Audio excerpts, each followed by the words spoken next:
Me.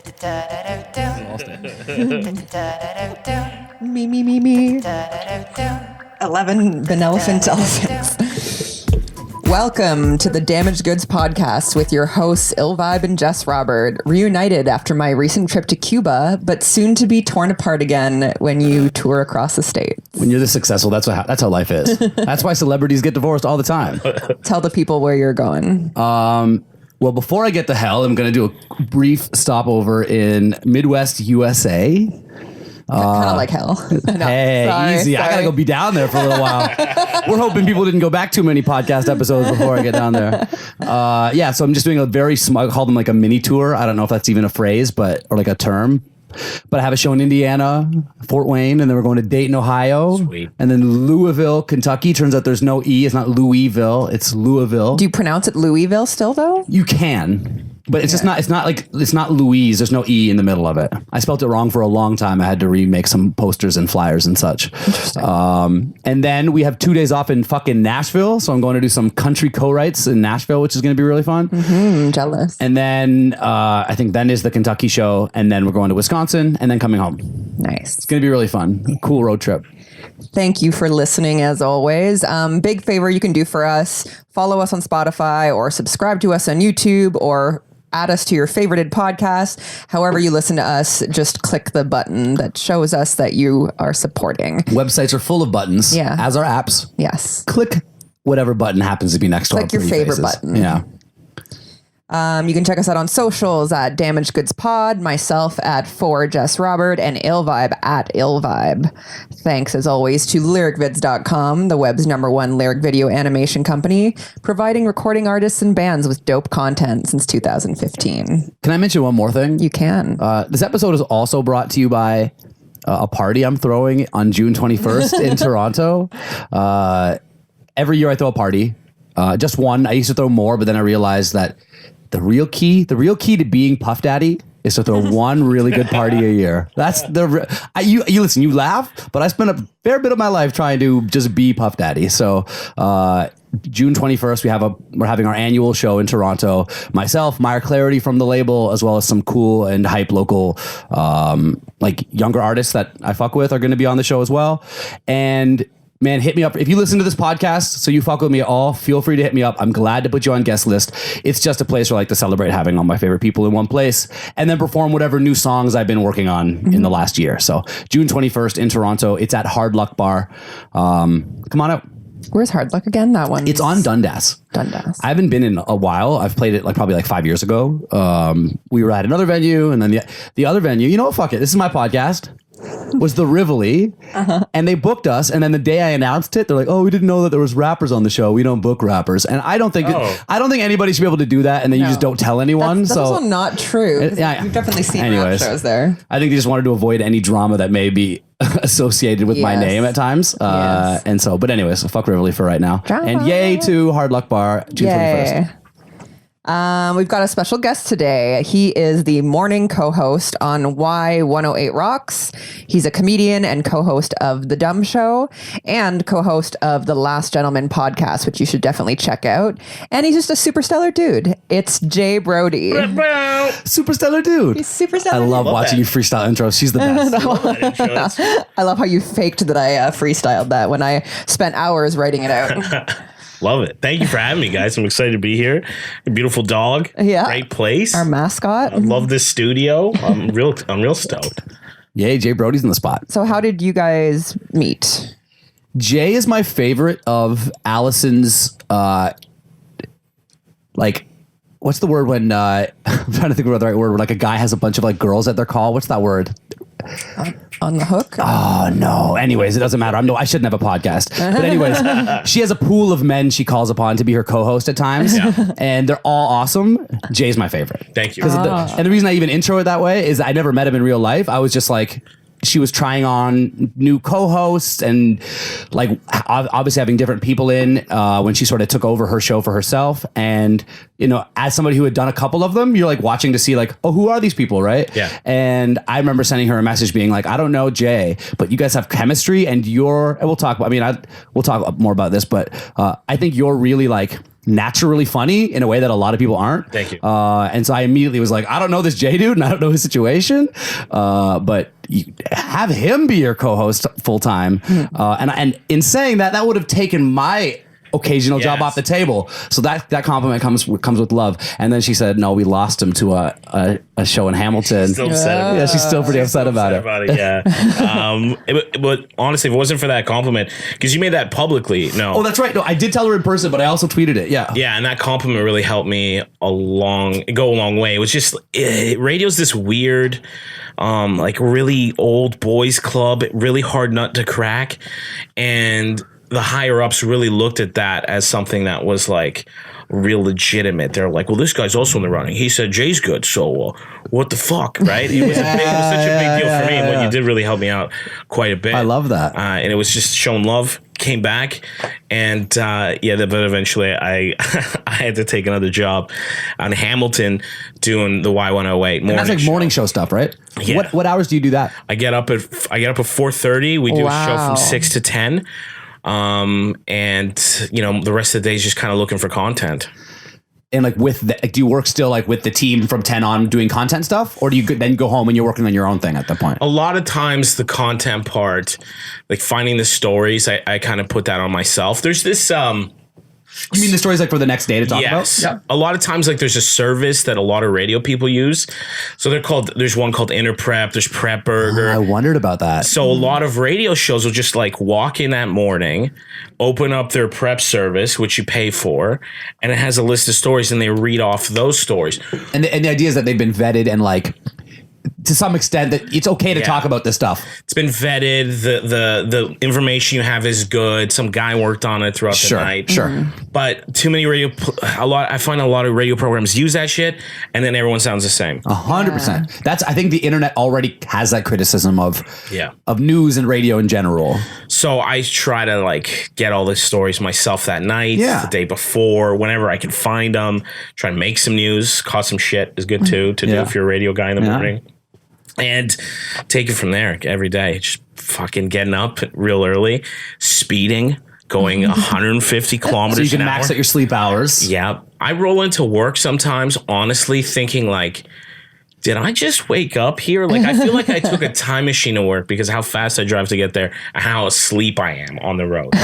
So what's it like working in FM? Because is this your first full-time FM job?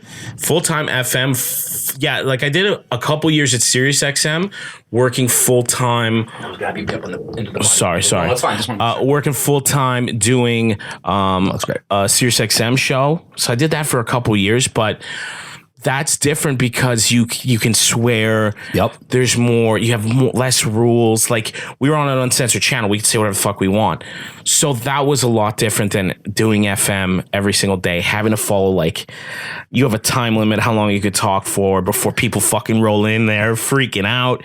You have to make sure you don't say fuck or shit or fuck shits or shits fucks, all that stuff you can't say. Yeah. Or you lose your job. You're dealing with callers and stuff. So it's different. Yeah, this is question. Do you have like a certain amount of mistakes you're allowed to make? Like, is there like a 3 strikes you're out, or literally if you said fuck, you'd be like fired? Everyone gets one fuck. Yeah. I think everyone gets a fuck. Yeah. But you really gotta be careful. Like even if the mics are on early and like someone else is running the board and you're like fucking shit, like you're done, you know? So you gotta be accountable. You gotta realize that you're and to be honest, it's smart to not swear the whole time anyways, because then you get into the habit of it, right? And then I would just like, if I had a job like that, I think I would just have to stop swearing in my regular life because it would be so hard to turn it on and off. Better than you think. Because when I host with Al, you can't swear. Yeah. And I swear a lot. Like I'm the kind of person who uses a fuck to string 2 words together just naturally. But you have slipped like on these fucking cats. Never like that. I thought you had. No, I never slipped saying an actual bad word. Yeah. I think I might have said shit, which is one of those like gray area words that like mostly you can say almost anywhere. Brown area. You can say gray. You can almost say shit to a priest and they might not even say something. Right. You know what I mean? But fuck, you can't get away with that almost anywhere. And so there is a weird thing where I was worried about that too. And I never feel like I'm close to saying fuck. Right. You know what I mean? Yeah. And I say it, I'll leave and immediately start saying it again. Oh, okay. Interesting. But so let me ask you this, because I think as somebody who studies media and like I nerd out from this stuff from a long time. Like, and I'm at the perfect age that I remember what FM radio was. Yeah. And I remember what, like, I even remember tapes turning into CDs, and like I've been through all of these like medium shifts. I've definitely been watching, and if there was a way to like pull these together, been making predictions about FM radio for about 10 years on Twitter. Yeah. Because you see a change in tide is coming. Yeah. And I remember the first one being like, well, internet radio is a thing. And for now, no one gives a fuck about internet radio. But I see more and more cars with internet radio capabilities, or the iPhone just plugs directly in so you can pull from podcast. And then back then I didn't even see the growth of podcasts. I hadn't even anticipated that. Yes. So it's a huge shift in what FM radio is and how it plays its role in the community. What are your thoughts on that? Because you joined in midway through what I imagine must be partly panic over there and partly, hey, we're becoming some new thing. Like, it's definitely the craziest fucking thing I could do as far as like, let's do this as a career, because everyone is in panic. FM radio, like, there's layoffs every year. Yeah. I might be fucking fired tomorrow. I might get fired before the show's over. That's how this FM radio shit works, right? So it's real stupid, I think, to get into it as a career and try to make it a career, but it's something I've always wanted to do, and something I think that's worth something too. And it's something like I have like a list of things I have to do before I can like die Godfather style, like exploding car. Like, that's how I would like to go out. So I got to finish some things, and FM radio, hosting a show, is one of those things.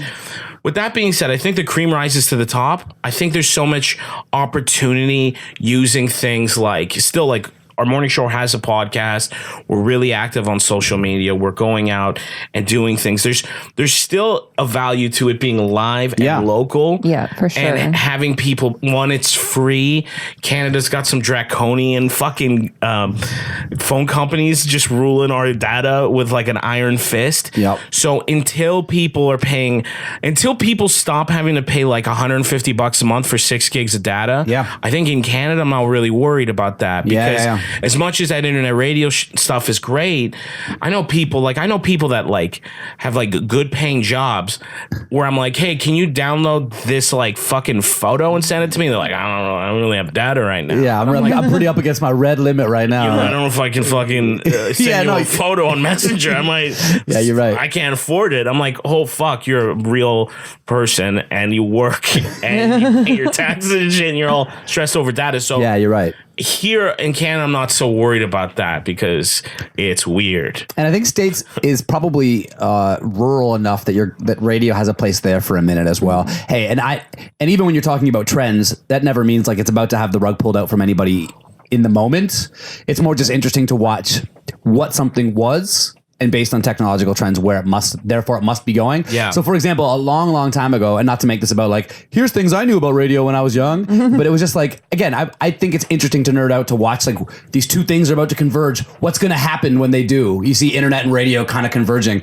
And I always sort of anticipated that the locality of it was going to be the value. Yeah. The fact that it becomes about local. So for here in Toronto, for urban music, Flow 93.5 started this program where they play like Toronto artists and they give them a little graphic with their face and name on it. Yeah. And it's so interesting how hard Flow is working to keep listeners when 5 years ago they wouldn't have taken any of these artists' emails at all on their best day. Yeah. And now they're really busting their asses and in a way really giving value, because the people I see promoting these singles, that it helps jumpstart your career and jumpstart a record release where you can say, oh, my new single's going to debut on Flow 93.5, the station that we all kind of came up listening to. And for people anywhere else, that's the urban station here in Toronto. Yeah. But it has been interesting to watch kind of the power shift a little bit, where they really have to play that local role, I think. I also wonder sometimes though, like, what would happen to radio if you gave it to YouTubers?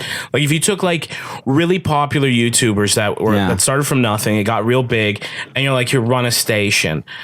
I think they would look at that opportunity, be like, you mean I wake up in everyone's car? I'm just there all the time? I think they would look at it as an opportunity to grow, as opposed to have everyone's got their back against the wall right now. And I think largely because radio right now is fucking Jurassic Park, and it's just a bunch of dinosaurs running around eating up. So maybe the problem is that they're not... And granted, I say the problem is like no one listens to radio. I think it still does have a place. Yeah.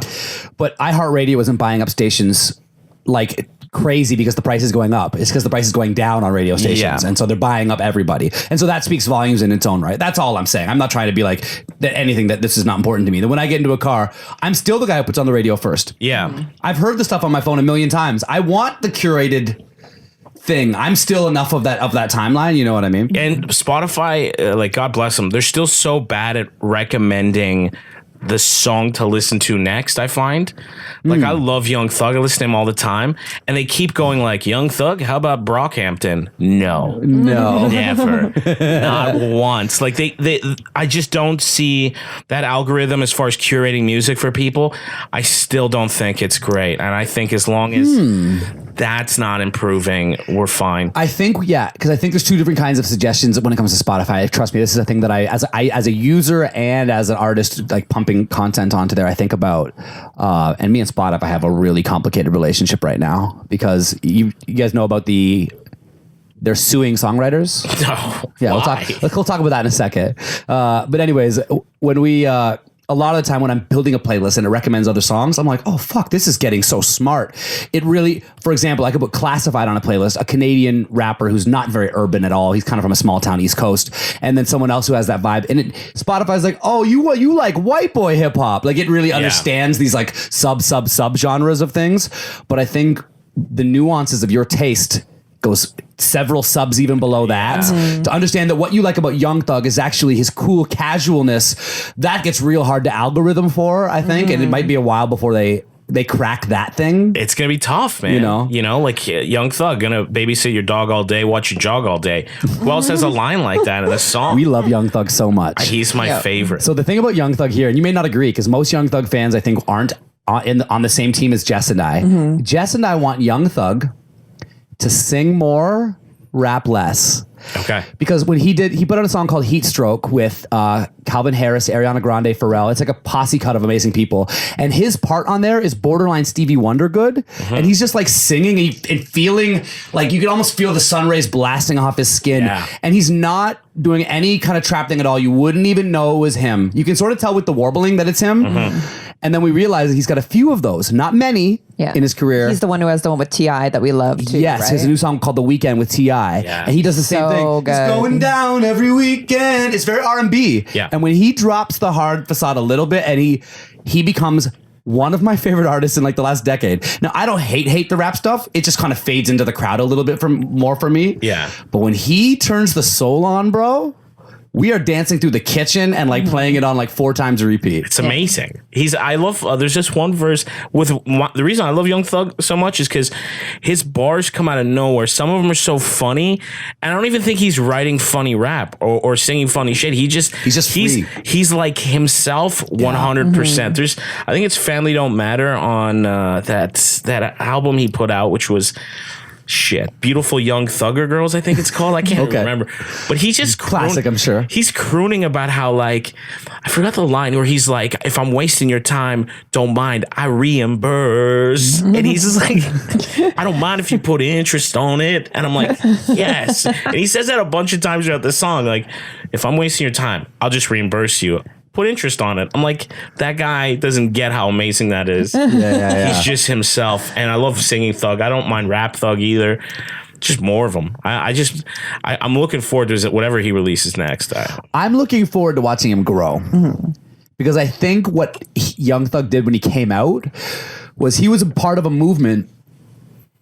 I don't know if we talked about this too much. Hopefully it's not dead, like beating this thing to death now. In real life, we talk about it almost too much, but about how the new urban wave is essentially punk rock, where it's all about not caring and doing whatever you want and don't prepare too much, because preparing too much is for old rappers. Yeah. And that's why Lil Yachty is a thing. And that's why I think Young Thug's style translates, because it sounds like he's making it up as he goes and he's just blacking out in the moment. Yeah. And all that's important. And I'm with it. Like, I'm not even old man vibe. I'm with it. Even though I don't like every record that comes out of it. But Young Thug is one of the few in that crowd of people where he could really transcend it and become something really special.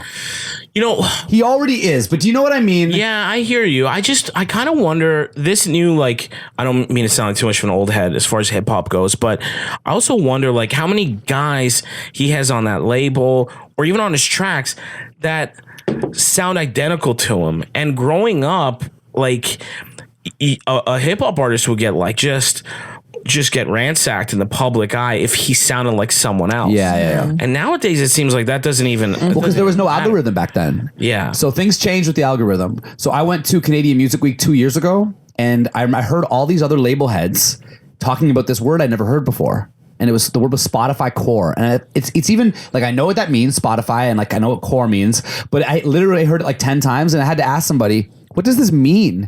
And they said it's a new genre, and it basically means making something that favors the algorithm. Yeah. Okay. So for example, pop, if you're in the pop genre, the thing that the algorithm favors is pop with a little EDM twist. And I bet you've heard a lot of that in the last 2 years. Yeah. If you're in the country genre, it's country with a little twist towards urban. I bet you've heard a lot of that in the last 2 years. And this is called Spotify Core. And it's basically, because it's what people are interested in right now, almost personified, because the math of the algorithm knows this is the newest trend. So the newest trend becomes trendier than ever before because everyone can check at any time what the trend is, essentially. Does that make sense? Yeah, it's wild. It's like the trend is now alive and breathing, and it can tell you what the trend is. So it's better you have an album or a track with a bunch of people sound like you on it. Yeah, sort of. Wow. Well, I don't know if I can't speak to the Young Thug having other artists who sound like him. That might have more to do with him trying to like scale his own fan base, i.e. I'll have 10 other artists who can sell records to my 10 million fans. That just might be that. But the biggest complaint about urban and music in general right now is you can't tell these artists apart a lot of the time on the radio. And that's why. It's because they're all playing to the same bullseye. If we paint a dartboard on the wall, we all know to aim at the bullseye. Yeah. There didn't used to be a dartboard. Yeah. So we were all just making shit, and now we have kind of a map of what we should be making. So obviously if there's a map, we're all going to start to align a lot more. And in some ways it's good, because notice very rarely there's like a song on an album on the charts or a song on the charts where the mixing is really horrible. Yeah. Because now we know that the algorithm doesn't like that. And so people stopped ever doing that. It's like you have to have the algorithm actually knows proper mastering. It listens for the frequencies and it knows. So nobody puts out that kind of punk rocky unmixed shit anymore. It just won't land. It'll land on SoundCloud. It won't land on Apple Music, Spotify, etc. So there are some benefits. The ideas of like big moments and drops. People love those, and I think generally they're great. Whether it's rock music or EDM, we love when it builds up, and then it all fades out to nothing. Well, the algorithm loves it too, and so it's like it's like it starts. We start to almost like chase our own tails a little bit. Skynet. It is a little bit. So when you're making a song, though, what do you have to like? You have to put the algorithm out front and center and kind of scale it. Like, do you build a song to the algorithm, or you just start feeling a beat? And well, let me tell you what we do, because at Heavy Ox we're running like songwriting sessions. We wrote our 60th song 2 days ago. Everything from like kind of Imagine Dragons rock poppy stuff to please stop. We don't need more Imagine Dragons. Well, no, and I think this is no, you're right. You're sort of right, but what we're doing is trying to make compelling actual music that matters, that ticks enough boxes that it could work in this new reality. Because my music doesn't. No matter what I do, I'm a rappy, singy, and even if I start singing more, that's not the trend, is these like solo rappers starting to sing.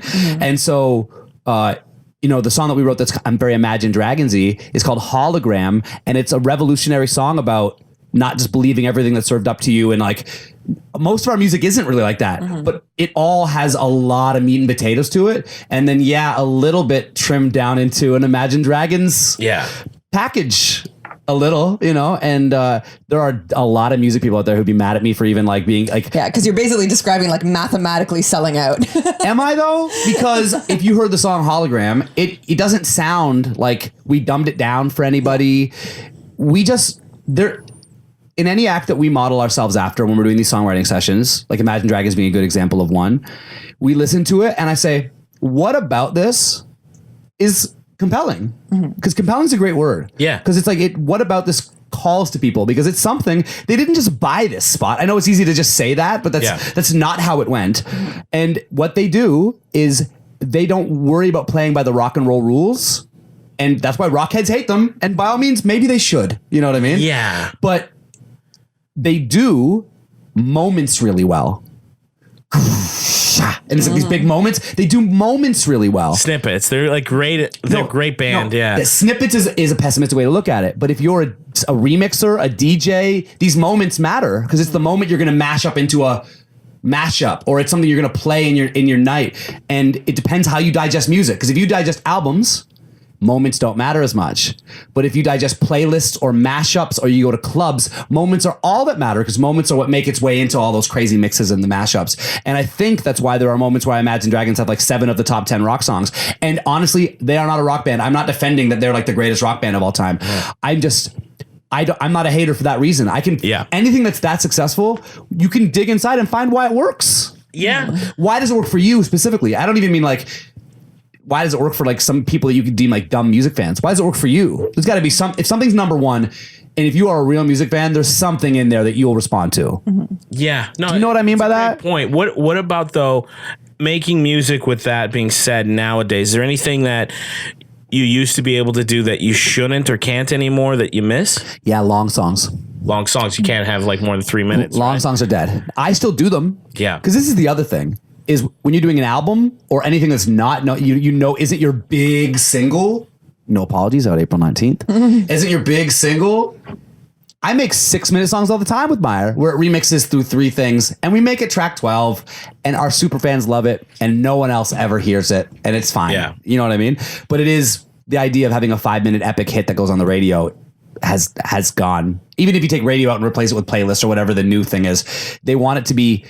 Hell, I'll even go. It used to be 3:30. Now, a lot of they want it to be like 2:45, 2:50. You know, I think that's a really short song from my youth. Being a radio guy, I think the secret, and like, okay, here's a rock radio trick: Blur Song 2. Yeah. Anytime you hear that on the radio, it's because somebody is like took a long shit or needs a song real quick. It's so short? Because it's 2 minutes. 2 minutes, exactly. And there's so many times where we're under 2 minutes or over 2 minutes. 2 minutes. You have it queued up. You have like a button. It's like the number 2 button. That dude, Blur Song 2 got played. It gets played every day for that reason. People are like, I need a 2-minute song. That's really such a funny insider thing. You play Blur Song 2.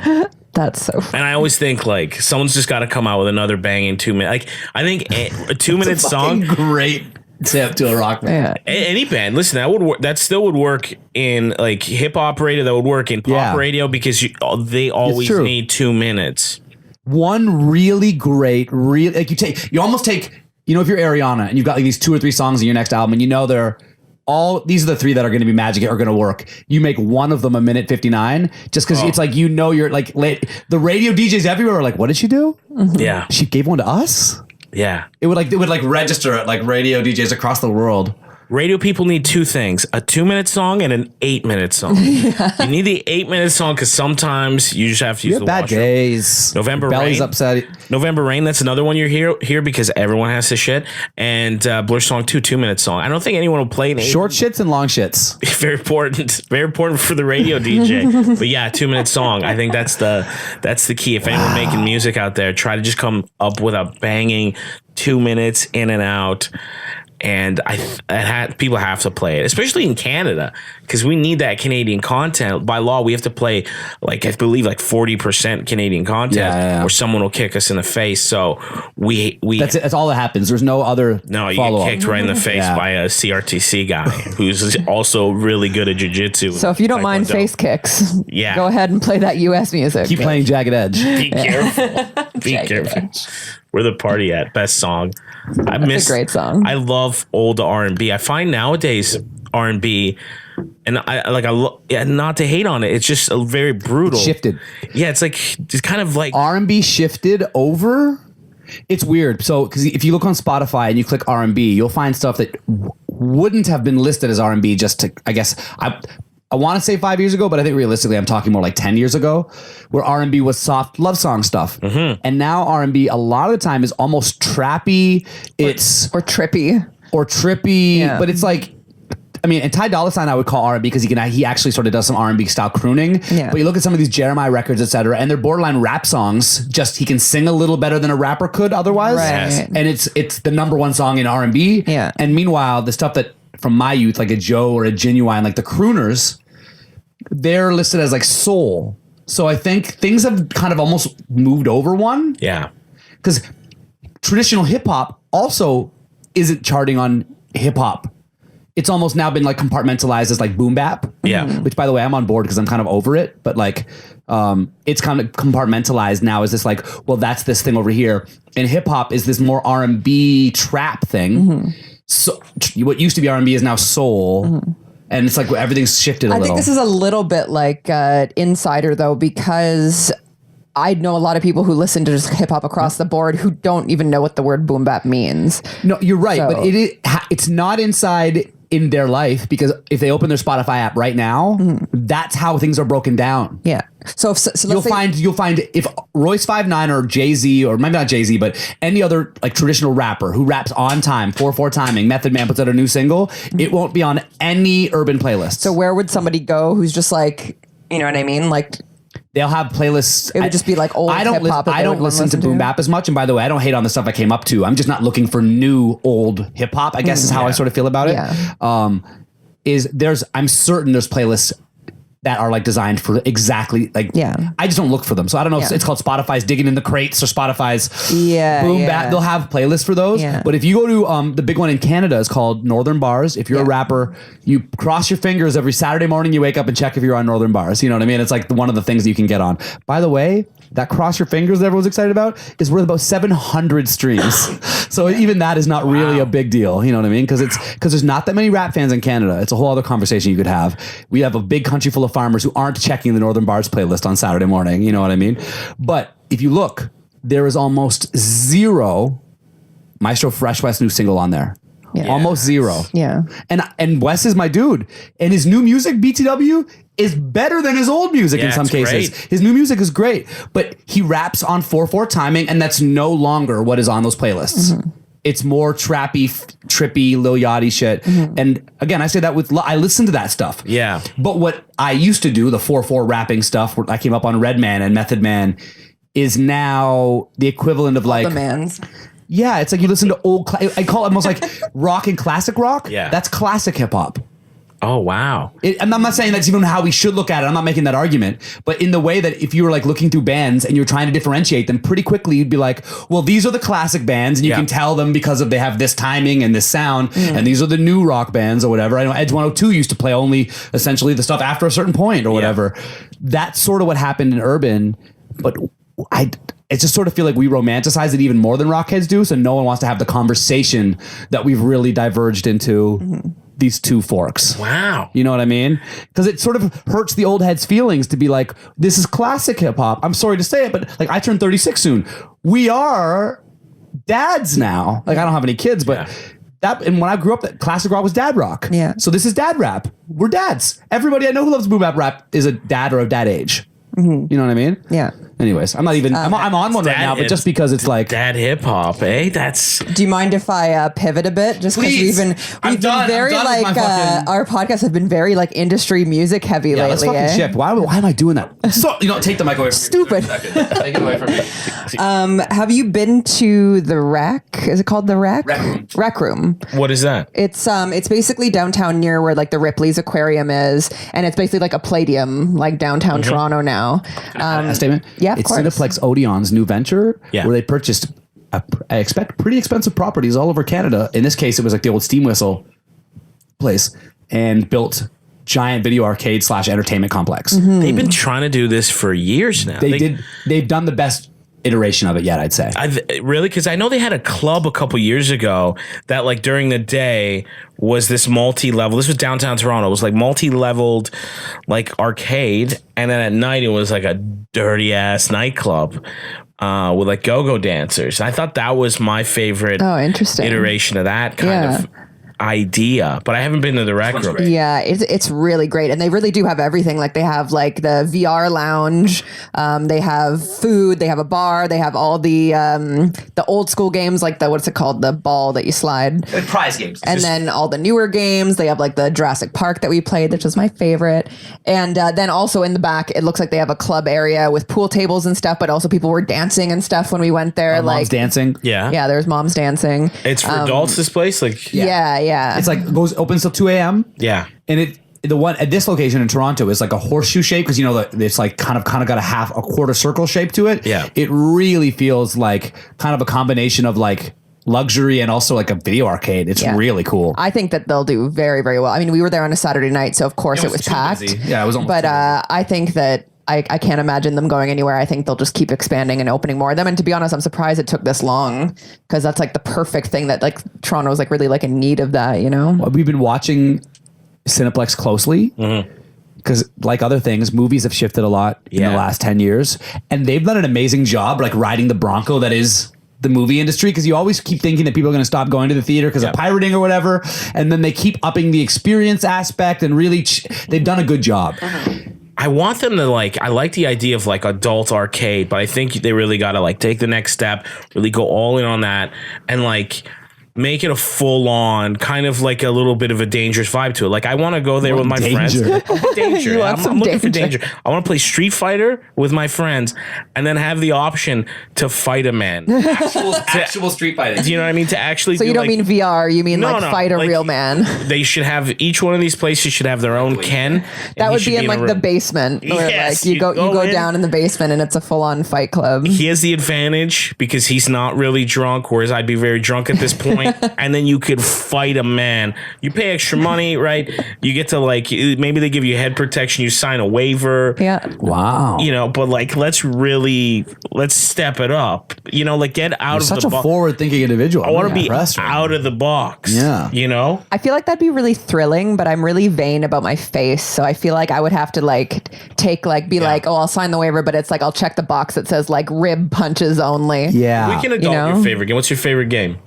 My favorite like Arcade fighting game or just any arcade game? general. I like Mario Kart. Yeah, Mario Kart's good. You should have to race an actual turtle in a go kart. And I'm whipping dead turtles. And let's be honest, a drunk in a turtle costume. Yes. Yeah. Or we Throwing bananas out the back. exactly. And I'm in. Get any of my I wasn't in before right now. Now I'm in. Get any of my Italian uncles, get them drunk, dress them up like Wario. Now That's you all race. Italian uncles do, right? Is dress up as the shit you want them to do. Yeah, and you race them, adult it up. You know, like a secret underground. I don't know how you mix the booze and go karting, but I think you should be able to because anytime I've ever Well, gone at that golfing, point, I mean, the waiver covers everything. waiver you know? covers everything. Waivers cover everything. Really It might be the name of the episode.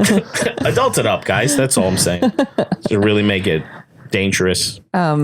But yeah, I did really enjoy that. I want to go back Date and night. play more of that just went on a Jurassic Park Saturday game. You all do the VR? Did you do the VR? We didn't. It was $35 plus Like tax. on top of what you already pay. Although their website boasts that it's an experience where you will lose yourself. Yeah. And it's like sensory. You're supposed to like touch, smell, sound. Wow. You lose yourself in there. But still, essentially, it was for both of us. It was $80 for 15 minutes, and I was already $120 into our date night. And I was like, I don't know if tonight's the night. Yeah, but we'll go back and That's do a very it for sure. transparent look at how much money we can afford to spend on a date night here at Damaged Goods. Yeah, but we send pictures to people with our data all the time. So Well, we you got that If you don't- data if- money. That's right. We got data money. Yeah, just not date money. That's right. Have you done the VR before? We've done VR before. Yeah. It's Yeah. constantly improving. I don't know if I'm up to date with the best. Yeah, I loved it when We had did some it. amazing experiences Yeah. at like the Kensington VR Lounge, and really, we walked away almost having one of those. We couldn't stop thinking about it. Yeah. Yeah. Like it was like a religious experience, Yeah, or it was very like a cool. PTSD, almost but positive, where like Yeah. it just kept echoing in our minds for the next weeks after. Oh, can I give an ill vibe secret? Yeah. Sure. He's like very terrified of certain things. Like there were certain games like he would just Oh. not play.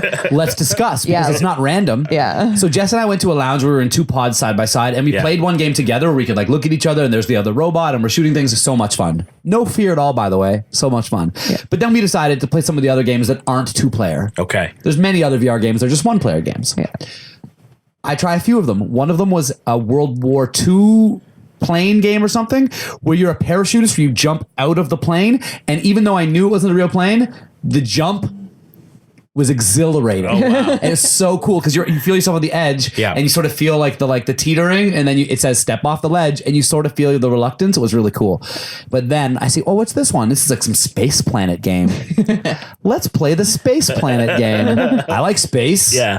It'd be cool. I'm not going to probably go there in my lifetime. It'd be Yeah. cool to go there in VR. And there's screens so I could see like what he's seeing on the screen. But I didn't realize there's a particular planet I was visiting on my temporary vacation Very hostile. was a hostile planet. Okay. Where they'd rather ill vibes not land. They're not a big They fan were of. very fast moving. They're not a big fan of my new single Heart Say. Yeah. They said go back to the old style. Yeah. So I land on the planet and I look up and I'm in like a red desert.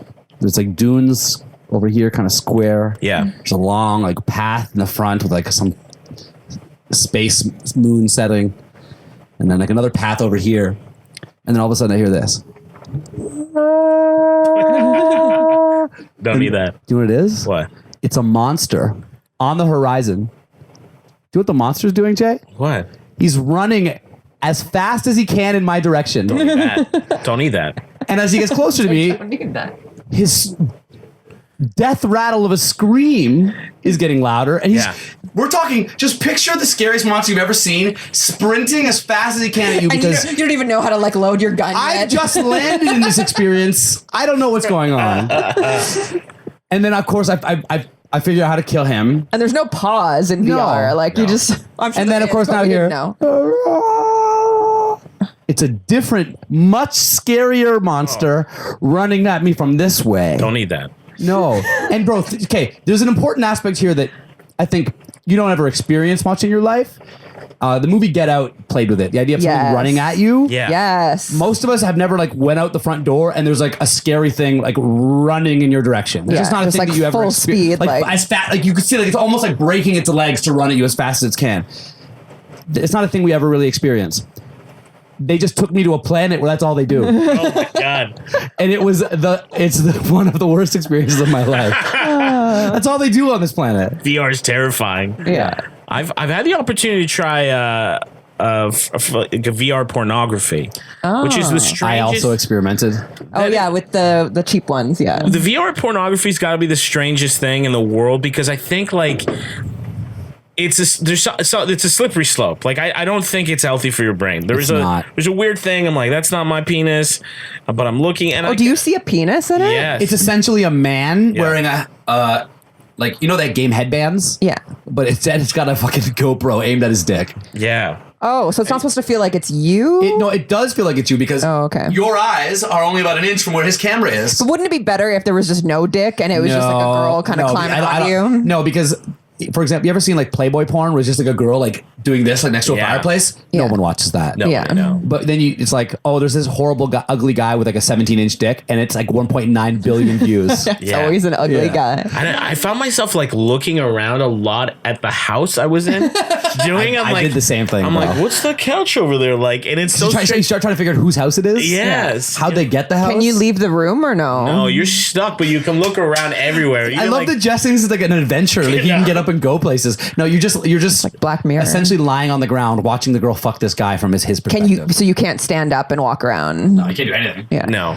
Oh, so you're watching a guy. You're kind of like a cuck from in his mind. Yeah, you're getting cucked from inside his brain. Oh, okay. Got you. In his head. Yeah. It is a weird thing. I always think about like I wonder about how much VR and these experiences are going to change things. Like Microsoft, the HoloLens, you ever hear about this? Was supposed to be this technology where you put on a pair of glasses and ideally you'd walk into an empty house. Like you wouldn't even need fucking shit in your house. You would just walk into your home, put on your VR set, altered reality or augmented reality. Augmented, AR, yeah. You're wearing the glasses and now like everything just appears on the wall the way you like. Oh, for sure. That's going to be a thing soon, I think. Still is. Where it's just like paint my walls different color. I have a headline. Keep going, but I'm going to follow up your statement. I have a headline about HoloLens I want to read after this. And I also wonder about like that eventually, like the sexuality part of it coming into people's lives, how spooky that's going to get. Especially because you could eventually just take a porn star, bring them to your house with augmented reality, have these experiences. Like you were talking about a scary experience. This is not one. I think it freaks me out. I think I get a little like having experienced that VR porn, realizing like your brain. Because I studied sociology back in university. Cool. And I never forget my one professor talking to us about pornography back in the day. And he basically said it out like this. He's like, your brain can't tell the difference between a person and your computer screen. Yeah. So if you're using your computer screen a lot to masturbate with, you're eventually going to create this weird relationship. Foggy kind of, fondness totally. for that screen. And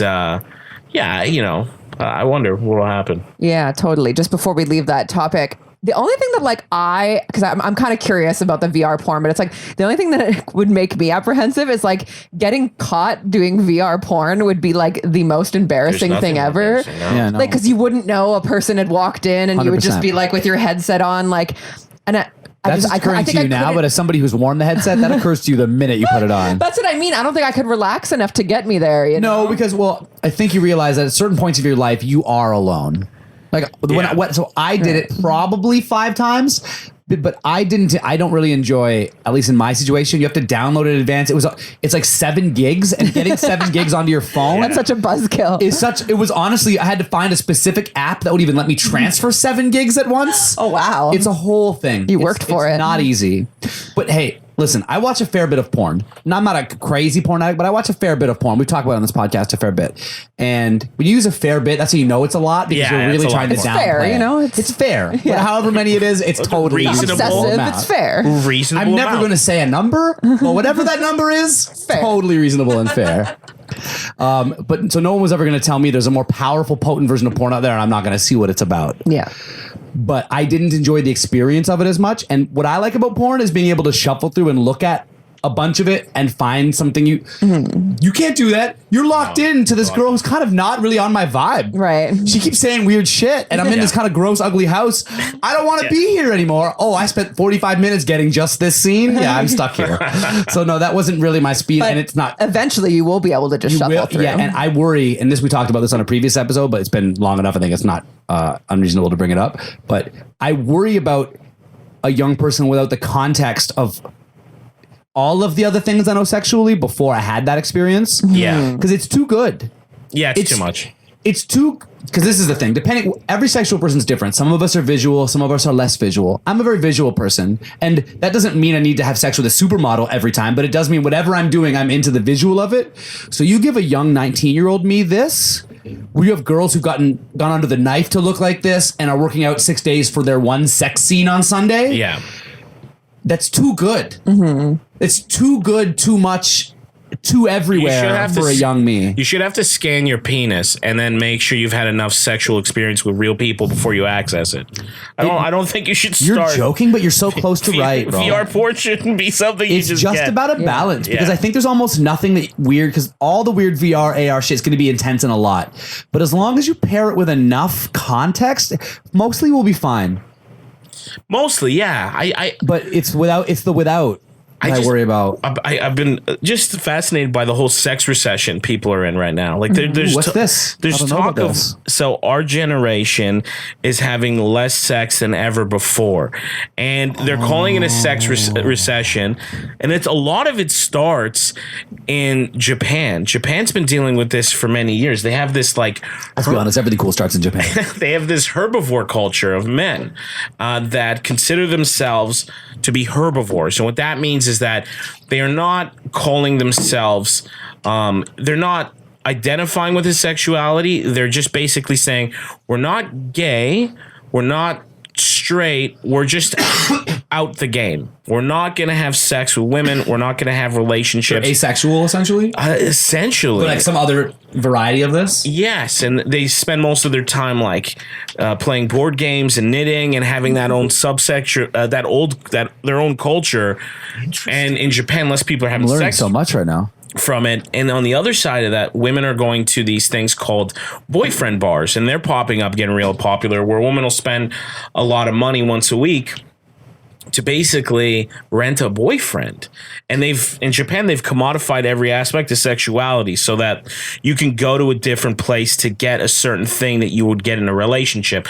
And it's not just sex. Like there's cuddle prostitutes. Yeah. Where all they do I've is heard about cuddle. these types of things in single stories, but this is interesting to hear as a sort of whole. And there's the boyfriend bars where you go to just to like have dinner with a guy who will ask you about your day. And there's the guys on the other side are getting real like, we're not having sex with nobody. We're off the grid here. We really are entering a time where, oh, you want this very specific thing? You can have it. All the things are available. Do you know what I mean? Like, it is a good thing. Yeah, it's a good thing, but it also will have interesting repercussions as well. because it's just like there's some people who, 50 years ago, they just thought, oh, you get married, you have sex in these different positions, and then you don't do anything too freaky because your husband maybe doesn't like that, whatever. It's like now there's just so many different options. It's like, oh, you're married, you can also do this thing, or oh, you're single, well, you can do this, this, and this, but not commit to a relationship. Or there's more options. There's just so many options. Even there being more options means that less of those people are going to choose the old option. Yeah, that is how adding more options works mathematically. Yeah.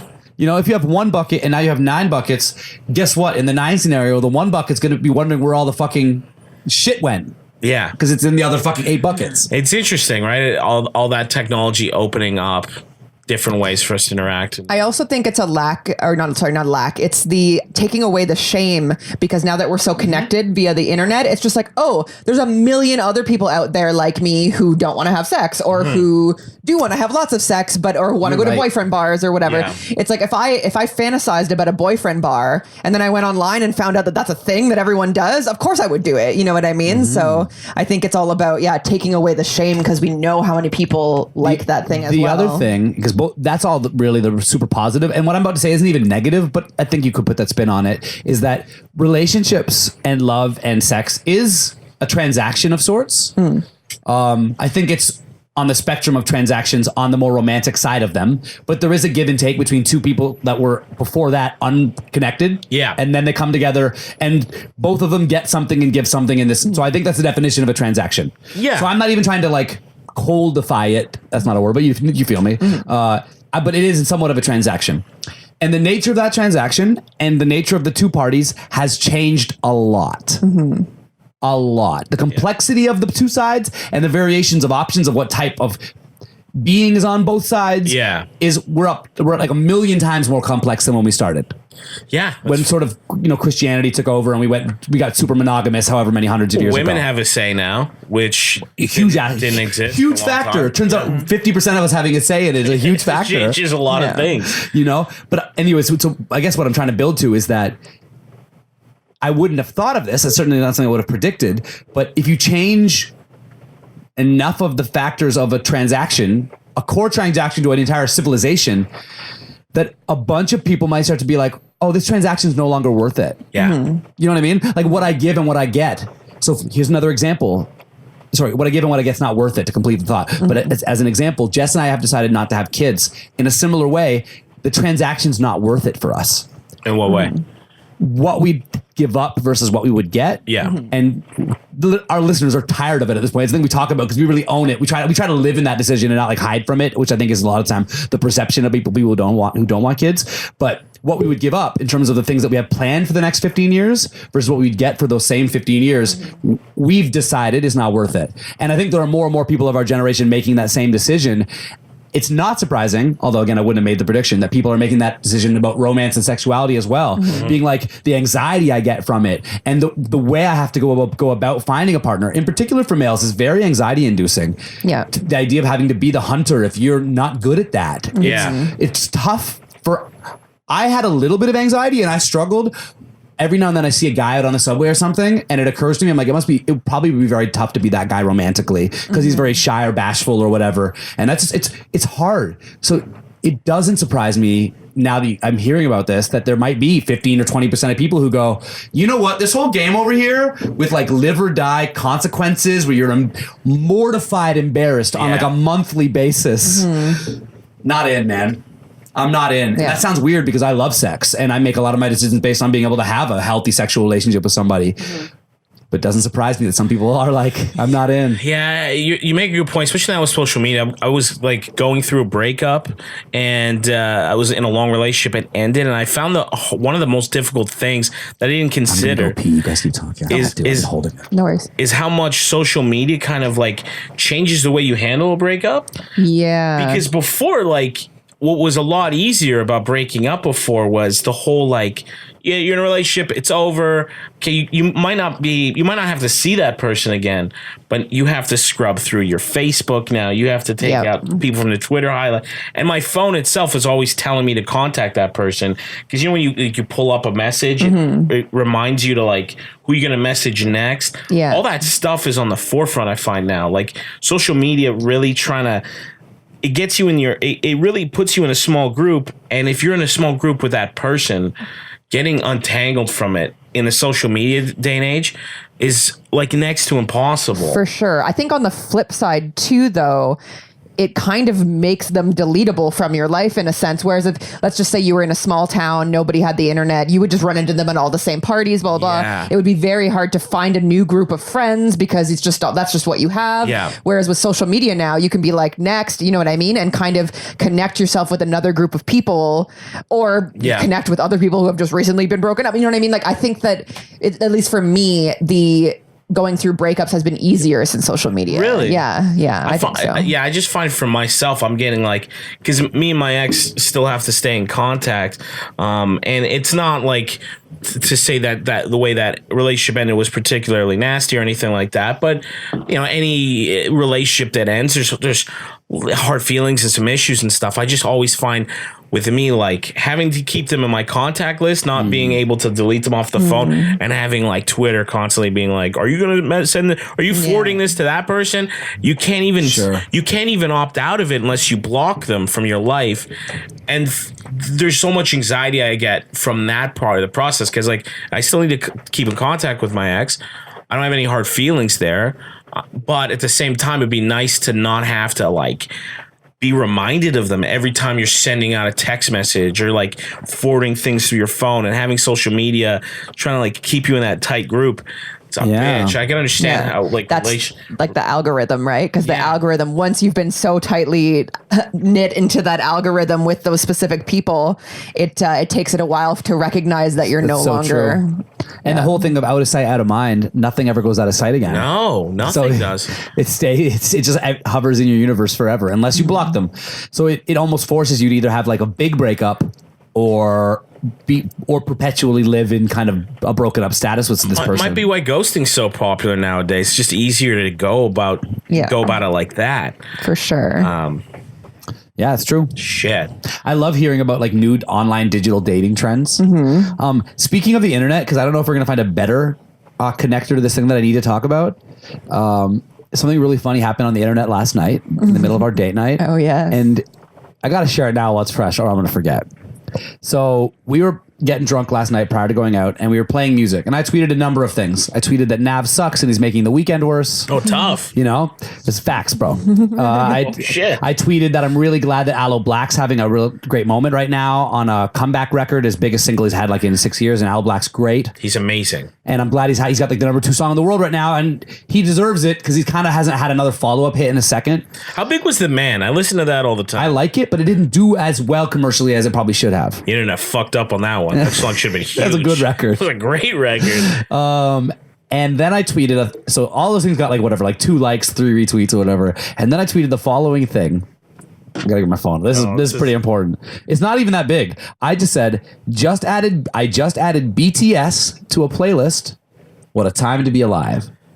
Who's BTS? So BTS is like a 6-member boy band from South Korea. They're like K-pop's biggest thing. They've got 9 million followers on Twitter. They are huge. They're like Justin Bieber big, but a boy band from Korea. Okay. And they're so big that they're about to do what's pretty rare in non-English speaking music, especially non-English, non-Hispanic speaking music, is be one of the biggest things in America, not in English. Wow. You know what I mean? They were like sold out Scotiabank Arena. Yeah, it's really crazy. Yeah. Like they have like 5 of the top 10 songs now and they're in Korean. Like no American gives a fuck about Korea. Yeah. And yet that's how big BTS is. They're just like, they're Bieber big, but from the other side of the world. So it's very impressive. So we heard it and just the hit that we played, I can't remember what it's called now. Make It Right. Because some of these fans asked what song. Does have some English in it. So I tweeted that. Right now, as of not even a full 24 hours later, I'd say like 20 hours later, that tweet has 14.6 thousand likes. Holy shit. And 4,224 retweets. This wasn't like a revolutionary tweet either. No. It was just like and a 112 replies from super intense fans. And then I tweeted like, be careful, like tweeting about BTS because the fans will get you. And then a bunch of the fans screenshotted that and started like alerting like the fan armies. Stop giving this guy love. He hates us. Oh, wow. It's like a whole, bro. It was. Yeah. a whole experience for like 12 hours. My phone still, if I click like my mentions, it's only BTS related interactions is all I have is BTS related interactions now. Were people shit talking that tweet when you put it out? No, for the most part it was thank you so much for listening. We really appreciate your amazing taste. What song did you playlist? And then someone else would be like, ooh, I could tell you have great taste. And it's all these types of replies. And from you thought like, it was the bot bots army. at first. I think so. My guess is that I think there are bots that can almost like rally the wave of fans. Yeah. And I think me using the words BTS and playlist and the fact that I'm verified triggered the bots to essentially move the waves in this giant wave pool of Twitter, and then the fans responded in a big bad way. Oh shit! It was really interesting. That's so interesting because I don't think that would happen if you've tweeted 20,000 interactions. You've tweeted Ariana Grande or you've tweeted whoever else before, and that's I've never gotten happened. responded to from like not so like anyone from like Swiss Beats or like Louis CK on Twitter, like will like reply or something, or like Chris D'Elia, and then you get like 1,000 likes after that, and it's like a little like. And that's not why I do it. I just mean you'll notice like, oh, he replied to all the super fans. I've never seen anything like this, bro. Oh wow! It's like it was like an avalanche hit my phone. Yeah. At one point, we put my phone on the bar while we were like she was doing shots. I was just drinking regular drinks, and it was just in real time. Yeah, you could going see up by the hundreds of likes going up. Oh, can you capitalize on that and like get no, because they're super fans. They don't give a fuck about me. Yeah. It's about using some verified American rapper saying that BTS is cool as just one more retweet on their timeline that BTS is the biggest thing to ever happen in music. Oh wow! I'm just one snowflake in their avalanche. You got me checking out BTS tonight. Then. It's a little. So this is my summary of BTS. This is the official Ill Vibe review. Jess, can you give me like an official Ill Vibe review, like soundbite? Just say like Ill Vibes official review. Ooh, sexy. I like that. So it's a little overproduced. Okay. You can totally hear that they've got like Korea's #1 mathematician, engineer, running all the analytics to make sure that the voices are as silky as possible. You can hear that in it. But in saying that, if you're the kind of person who has any appreciation for like a really good pop record, it's really good pop. Like the beat comes in and it's like a whole vibe, and they all kind of all sound like 5 versions of Justin Timberlake, and who's, let's be honest, the greatest pop star of all time. Yeah. Male, anyways. Ariana probably takes female, but we could have that debate.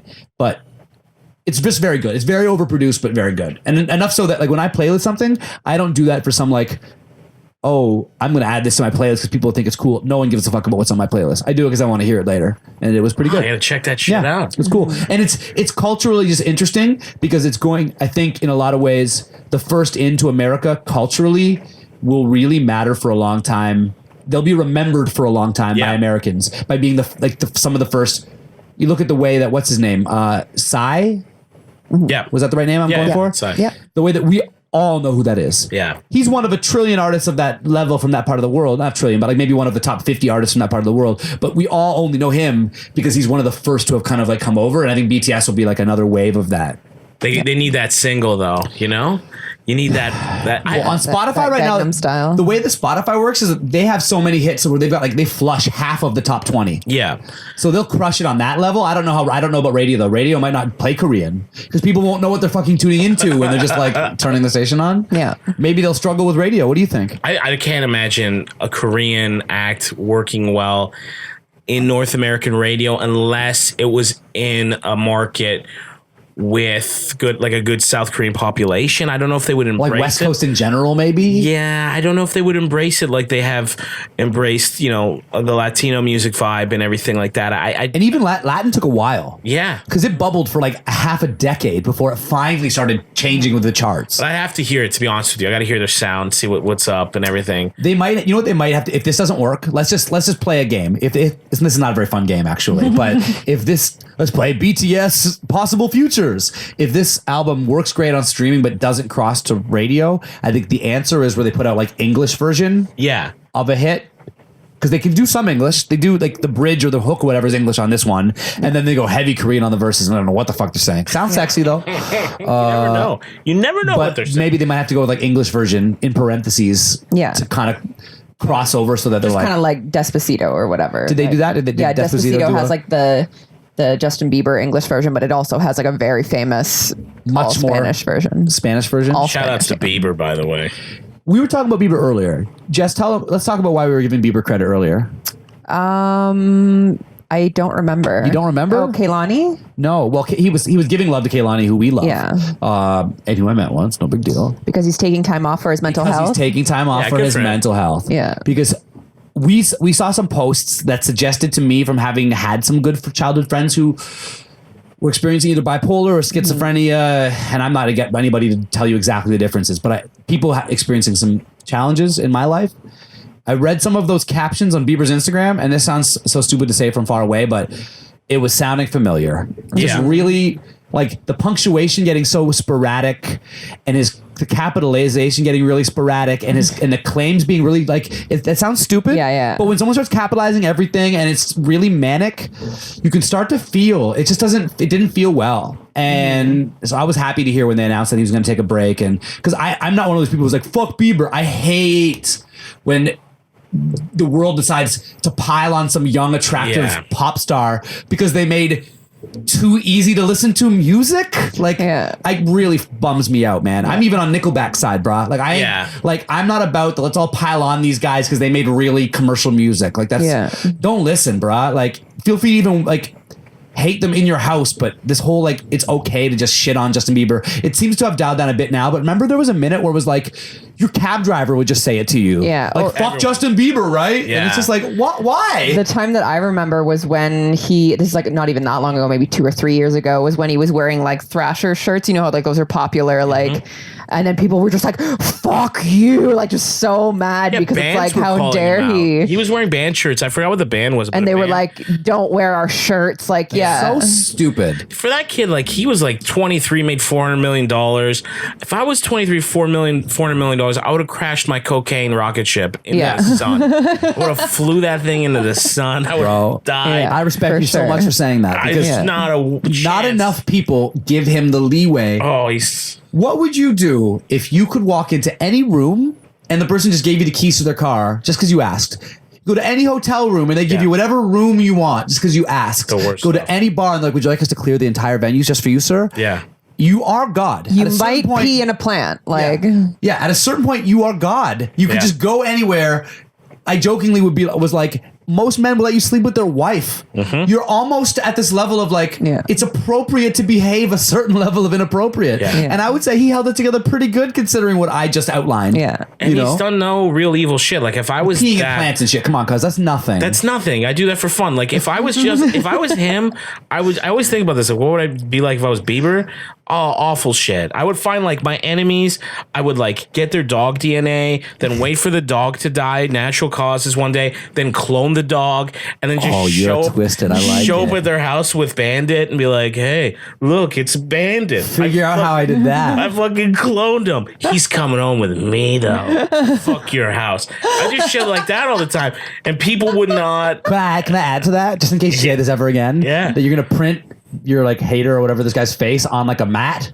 Yeah. And that's the pee mat. That's the pee mat. Every day Bandit pisses on your face. Yes. And I would train the dog to hate that person. So much conflict would happen. Yeah. None of that stuff. So much. He does none of that shit. He likes, he pisses in plants. For the most part. And that even that is just drunk shenanigans. Yeah. I started really liking Bieber and like really fucking with his music after I got that morning show gig, because I was that's about the time it got good as well. Yes. Well, coincidentally, that's around the time Justin Bieber got good at making music too. I would be panicked about waking up in the morning because it was so early, and I've never got up that early for fucking anything. And a morning show is something you could sleep right through. Like, not a lot of people can sleep through their entire shift. You could wake up and your entire job is over. I could wake up at 9 and then there's no way I can even get there in time. It's fucking done, right? Yeah. So I started setting my Google Home at home to play Bieber music in the morning because it would be the only thing jarring enough for me to wake up. Is that a thing you can do? Set your Google Home to wake you up with a song? You just go, hey, wake me up with music. And then it'll go, what song? We're going to try that tomorrow. And then it throws in your music. So So like Bieber's the only thing that get me up because I was sleeping through I was putting on my favorite songs and then sleeping through them because even at max volume, hearing I'm like, them, great. Pause for just a moment. In my mind, I'm picturing almost a montage where it's like you sleeping through like Nickelback and then you try Avril Lavigne and then it's like not working. And then on like shot 7, you get to Bieber. And I would just wake up with Bieber every day. I still do it. And I'd be like, yeah, man, he's sorry. I feel fucking great today. That's a good record. I would just get up every day, different Bieber song, feeling good about my life. He's crooning, or even Kid Bieber. I didn't mind. You know what I mean? Yeah. And I'm like, I built like half of it is being asleep too. I've almost like sleep hypnotized myself in the love of Justin Bieber music. So now that you love him, can you still wake up to his music? Oh, okay. What's that song? What the fuck? He did this big tune with a bunch of different people recently. Oh, I know which one you mean. It has Chance the Rapper on it. No Brainer. No Brainer's way worse than the one that we like. I'm the one. I'm the one. Oh, I haven't heard that one yet. It's the better version of No Brainer. It's like all the same people, but just a better song. No Brainer gets me up every day. It's a no brainer. Tomorrow morning, I'm the one. I'm the one. Oh. Come on, doesn't that sound like morning to you? It sounds like a morning song. Yeah. Oh. You make it sound so cute. I think Bieber made it sound a little cuter than I did. Respect to him too for like he was a kid singing his kid music, then his voice changed. He had to figure that shit out. He wrote it like a fucking bull in a rodeo, and did not get bucked off. All those crackles, weird faces. Britney got bucked off. Yeah, Britney got bucked off. Justin barely held, but he held on. No, Justin was fine. No, you say he was fine, but I think he was just about to start doing some really crazy shit, and then based on what? I really think he's having even more mental health issues than Britney had. Really? Yeah. I think he's really having like a crisis. Like now he is. And it's by the way, it's very normal. Bieber. Sorry, I thought you meant Timberlake. I was just like, what are you talking about? Timberlake's an angel. Timberlake is bulletproof. He might live forever. Yeah. Yeah, he might be a hologram already. We went and saw Timberlake live, and it was one of the most magical sexual experiences of my life. Yeah, it was amazing. He's a beautiful man. We were like, there's no way we're going to get front row because it's Timberlake. You can't get that close to God. It's not possible. Yeah. I've read books about it. It's literally impossible. Yeah. And it turns out not that impossible. You just have to go stand close to the stage. Oh, wow. Yeah, it was amazing. He's talented. He's really talented. So good. I'm a really big fan. If you were in sync, you knew you were fucked. Like, I always wonder about, like, if I was Joey Fatone or the guy that looked like a pineapple. Oh. Like, did you know, like, I only got a couple more minutes of this? Like, or did they think it would continue? Because NSYNC was amazing because it had two of the most attractive boy band guys, in my opinion. Who's the other? JC and that. JC was on, but here's the thing. JC is unlucky. JC caught the beginning of looking like that is now unpopular. Like the cool guy from high school who's like the mean guy. Yeah. In the early 90s, that guy got all the puss. Yeah. Now, Jess is turned off by guys like that because things have, if you have like a bum chin and like an Elvis haircut, you're sort of fucked. Mm-hmm. And JC Chasez or whatever Sanchez his name is. Yeah. He's sort of that guy. Yeah. Unfortunately, if you're too good looking, you might just have, it's like shuffleboard where if you go over the line, you're fucked. Yeah. He did that with his good lookingness. So he was still like a good looking dude in the day. So was Justin. And then they had the most ugly guys in the band too. Yeah. There's Joey Fat one. Because it turns out that fucking walking heart attack of the fucking manager who put that boy band together didn't really know what the fuck he was doing. Yeah. Have you heard that Lance Bass is making a documentary about him? I think the documentary's already out. I don't think so. No. I seen a trailer for it. Where really? All like, Luke Perlman fucked us. We get like $400 every 2 weeks kind of thing. Yeah. Lance Bass they had the #1 album for like 4 weeks in a row and he got his first check like 18 months in for $10,000. Oh my God. Lance Bass won 20% owner of the biggest boy brand in the last like 15 years had made $10,000. Wow. I had a girlfriend from my hometown who played his love interest in a movie like before. He's came out? gay, right? Yeah. Lance Bass is gay? Oh no. Way before. She's like he like sees her in the audience and like sings to her and stuff. She should post that video on her Instagram every week. Yeah. Of Lance Bass seeing her in the audience and falling in love with her. He's the best. We try not to do current events too much, but it's really funny that we're on the subject of NSYNC today. Rumor has it that NSYNC will be joining Ariana Grande on stage today at Coachella. Oh, wow. NSYNC minus Justin Timberlake, who's finishing up his Man of the Woods tour elsewhere, making a real bag. Are we going to watch some live Coachella again this year? I'm a big. Do you ever do this? Do you ever watch festival stuff live on YouTube? Yes. It's better than I thought it was going to be when I started watching it. I watched it for that last festival that I think Tyler the Creator put on. I can't remember what it was called, but I seen the Kids See Ghost performance live, Cool, streaming, real good. Yeah. I think Kanye's at Coachella this year. Is he doing Sunday know. service there? I don't know. Coachella seems like. Cuddy shut it down last night. Oh, really? Yeah. He's so good, man. Gambino was yesterday. Oh shit. Ariana's today. Ariana. Can we talk Ariana Grande? This is kind of like we've talked a lot about Spotify and radio stuff. I don't believe her numbers are real. Interesting. I don't believe any of her numbers are real. I think they are. I think a lot of that's click farming. I think her label's got some weird steel factory somewhere foreign where people are just sitting there. I think you're wrong. And hit it. Do you know why I think that? Okay, why? Because they're not good at hiding it. Like every time one of these click farms happens, they get caught. Simon Cowell's been caught like 4 times. Oh. And so they're doing let me rephrase. They're doing a certain amount of that, Yeah. but I don't believe that they're doing like 80% or 50% of that. Yeah. Because I think when that comes out, they're like, it keeps coming out. They keep getting caught with all of the tricks that they do. And it would be death to Warner to find out that their biggest artists were 40%, even 40 or 30% manufactured. She breaks every single record, and I love her, but I don't know of any of her, like, there's a lot of her big songs don't have like crazy hooks. They're not really memorable. I think you're looking under the wrong cup because they're cheating. They're just not cheating under that cup. Well, how are they cheating though? They've now got the algorithm as airtight as they ever had it via payola. Yeah. As in, it's in Spotify's best interests to basically load that Ariana bullet into 1 billion guns on release day so that Ariana continues to give Spotify preferred promotional support. Yeah. So it's like, let me give you a case study that I think will highlight it. Drake, as we know, is largely and vocally more supportive of Apple Music than he is of Spotify. Yeah. He almost never talks about Spotify, Apple Music all day long. He like tags them in stuff. He releases new music on Beats Radio. He's got a whole partnership agreement with them. So what does Spotify do? They put him on the cover of every playlist that they make that he's applicable for.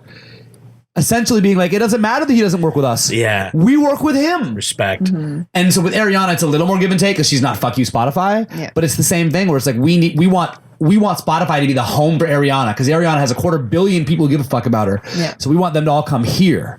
So what do? They put that pretty face of her on every fucking playlist, and they put 7 of her songs, and they basically just cater to her more than radio ever catered to anybody. Ever, yeah. So that the clicks all come in from those. So it becomes kind of like a cycle. Yeah. And now she's just getting. That's why the biggest are getting bigger. You know what I mean? It makes sense because all those streaming records keep getting broken. Because in that way, it isn't real. In that it was never in radio's favor to play 8 Drake songs in a row. Mm-hmm. Yeah. But now it is. For the first time ever, it's in Spotify's favor to put 8 Drake songs in a row. Maybe it's just my personal taste, but like she beats Drake's numbers, and Drake's got more catchier music. Have you seen her? Yeah, She's also way more accessible to a larger age variety. She's a than young. Drake. She's a like my mom's young, not bumping hot Drake, female. but my mom would definitely like Ariana's Some vocals Ariana. or whatever. You know what I mean? Like, and I think that she's also because she's so like little and like I know that's weird to say, but I feel like even when she gets older, she will still appeal to children are just like little girls who are just starting to like music will still like Ariana's music. So she's getting them at all ages. Would look at her like the pretty girl from her high school. Yeah. And a 30-year-old will call her his celebrity crush. And that is a huge range of people to be your favorite celebrity. Yeah, that's powerful. You're right. You know what I mean? She runs that huge gambit. And it's the same thing with the Kardashians. When you are, we on this episode, Once Upon a Time, we talked about celebrity panties being worth money on the internet. Yeah. And we tried to muse about whose panties or male underwear too would be worth the most. And at the time, this is before Ariana had really kind of crescendoed into what she is right now. Mm-hmm. I said maybe Ariana because she's the hottest up and coming, attractive, influential, significant female. And other names on the list were Beyonce, et cetera, et cetera. Somebody I think said Barack Obama's wife, otherwise known as Michelle Obama. She has her own name. But anyways. But that was even before she hit It this. sounds like way more of a creepier conversation than it was. No, because it was a news story about a thing that was happening, and I said, Yeah. "Who do you think is worth the most?" Well, we was- started off by talking about what celebrities might do with their underwear when they're done with That's them right. because they That's can't where just we throw started. them in the garbage You like can't just throw regular them out. people. Where do celebrities' undies end up? Yeah. We mused about a possible service where you can go around and collect all the celebrity underwear and dispose of them. Yeah. Or maybe like a little fireplace just big enough for a pair of your underwear that you could throw Like in. a crematorium for your underwear. Exactly. Yeah. Oh, I never thought about that. Yeah. Yeah. So eventually, in this stupid conversation we had, we got to Whose would be whose worth the underwear would be most worth the most on the black market. If the company that opened to dispose of the underwear started stealing them and selling them on the internet. Yes. So it isn't as creepy as it sounds. It's just weird. But anyways, it's a long way of saying at the time I mused that it might be Ariana because she's a real cross section of sexuality, pop culture significance, social media influence, and kind of all of that at once. So if you were to create a superstar, really, you'd find someone that really fits in those lines. I never thought of it like that. And she's funny and she swears and she's a great She's a female great role vocalist. model. She's a great vocalist too. Yeah, so she has all of the talent. Yeah. She's cool. Like me and Jess love her because she'll just go on her stories and be like, "Oh fuck, we're just kicking it here." And she's a regular person that we'd hang out with. And meanwhile, she puts on a tutu, Yeah. and performs like these big EDM like festival ballads. She is really 5 different people and seems to do it effortlessly without seeming fake. Yeah, it doesn't seem fake. So surprised she got back from that like donut fiasco. Remember years ago she was like, It was not that big a deal, but I remember It's like the it. Bieber thing, really. she like We think of it licking as the Bieber donuts? thing. She's like, I It's fucking one of hate those- people. The whole time she's talking about how much she hates people. I was Oh, like, I might not have watched the whole thing She's like, then. I fucking hate people. And just going to town on this donut. I'm like, oh shit. You can tell she's with a group of friends trying to impress them. Yeah. She was in her fucking early 20s. I'm a big Ariana defender, Yeah, personally. hey, listen, I love her. Anyways. I have my own reasons, but But yeah, big fan. Ariana Grande. Can I tell you some of the stuff that I looked up today on the internet? yes. So I read an article called 11 Ways to Post Your Nipples on Instagram Without Getting Your Photo Pulled Okay. I'm for listening. women. Right?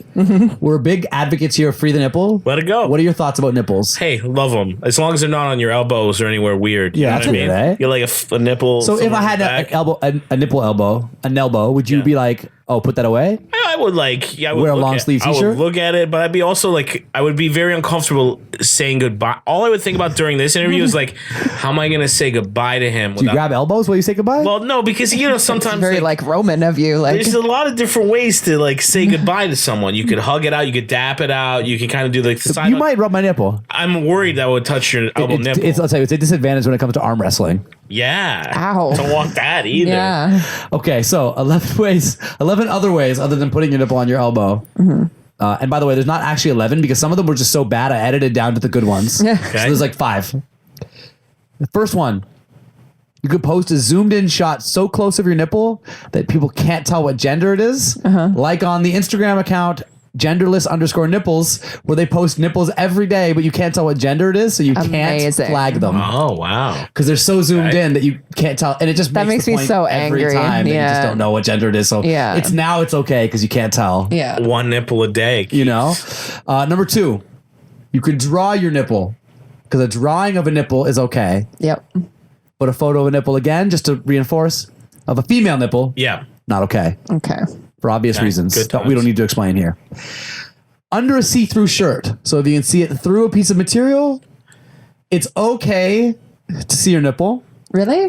But if you lift up the same shirt, like I'm doing right now, this Yeah. would get flagged. What I'm doing right now, Oh, off Instagram. I just Yeah. realized I have small nipples. I didn't know this till right now. You have cute little nipples. I didn't know that. I thought they were regular size. Until right now. Okay, you can cover it with a sticker or GIF in your stories. Yes, so we've seen this. Some people get pulled on for that though. You can't even really? like. Now you're calling into question this whole blog. And I feel like the see-through shirt with the nipple showing through is also not foolproof because Yeah. I've definitely. Okay, well, I don't even remember Who's where I read reporting this. nipples? I got it on Vice, but we know that they're questionable at their best times. The last one is my favorite one, and it says, Photoshop replace their female nipple with a male nipple, and they gave you one that you could cut out and put over your female great. nipples. Yeah. So that now, of course, they're male nipples. So this article's more of like a joke Yeah, I think- because I think it might have been a joke. if you did that realistically, Well, I you didn't would want to still let get that in that it flagged. was a joke till I got to the last one. Okay. 3 hairs sticking out of it. That's I great. think it was I like it. semi-factual. Yeah, what if you have female nipples, but they're just very hairy? yeah. Masculine female nipples. female nipples. Very bad. What if I have feminine male nipples? Yeah. Are those a problem? I think so. Yeah. If you're overweight, because most overweight men don't have female boobs, but let's just say you're able to put all overweight men in a row. Yeah. From least feminine boobs to most feminine. Yes. Whoever the most feminine guy, can he post topless photos? Yeah, I think so. I want to know who's reporting nipples, though. Yeah, that's you a ever good see point. like who's that guy sitting there going, or girl going like, hey, Do we need a documentary about them? is Jess and I have been looking for a good documentary subject to make. So this nipple is- reporters nipple could be reporters, a good, could be a nipple good one. rats. There'd be nipple rats, Nipple right? snitches. Yeah, nipples. Nipple snitch. I feel like there's a better play on words, but that actually segues really great into I did that on purpose. a topic that I wanted to talk Yeah, about. no problem. And- You're welcome. And it's basically an article that I read recently called PTSD Inside the Lives of Facebook Moderators in America. You know what's Oh, fucked? wow. That's on my list as well. Hilarious. Did you read this article? How traumatizing a life it would be to be a moderator for Yes. Facebook on my list of 5 or 6 things to talk about as well. That's funny. So let me tell you a little bit about this specific article, which followed a girl. So basically, Can I pause you for just one moment? of course. Can you smoke weed on the podcast or no? Or would you like to smoke weed or no? Well, yeah, as long as it's legal cannabis, you know, legal. I bought this from my dispensary. Okay, Yeah, cool. legal Just making Canadian sure. cannabis is fine. Cool. So basically, this girl, it was her job. She was basically getting promoted to be the person who trains all the content reviewers. So now she's kind of teaching everybody, what should be flagged, what should be pulled, what should get their account deleted, all these things. So she, for this training, she basically pulls up a video and they watch it together. It's the first time any of them have seen it. It's just like a video that's been flagged or whatever. And she says, should this be deleted? Should this be... should they get a warning? What should we do with this? That's essentially how they train their I staff. got like on a PowerPoint. Yeah, exactly. I like PowerPoints. And she said her first day on the job as this manager, she pulls up the video and it's just someone getting stabbed to death. Oh, And so she said that it's their job to do. So you can't be like, I don't want to watch this. You have to watch. You have to continue watching it because it's your job to decide whether that's a horror movie and whether it's fake. You have to decide whether, Wow. yeah. So essentially, That's so sad. Yeah, It's dark. Yeah, isn't it crazy? So she basically kind of let it go through or whatever, and then she like left the room and was like crying in the next room or whatever because she just saw this. But it's like it's apparently like the worst job you could ever have in the world.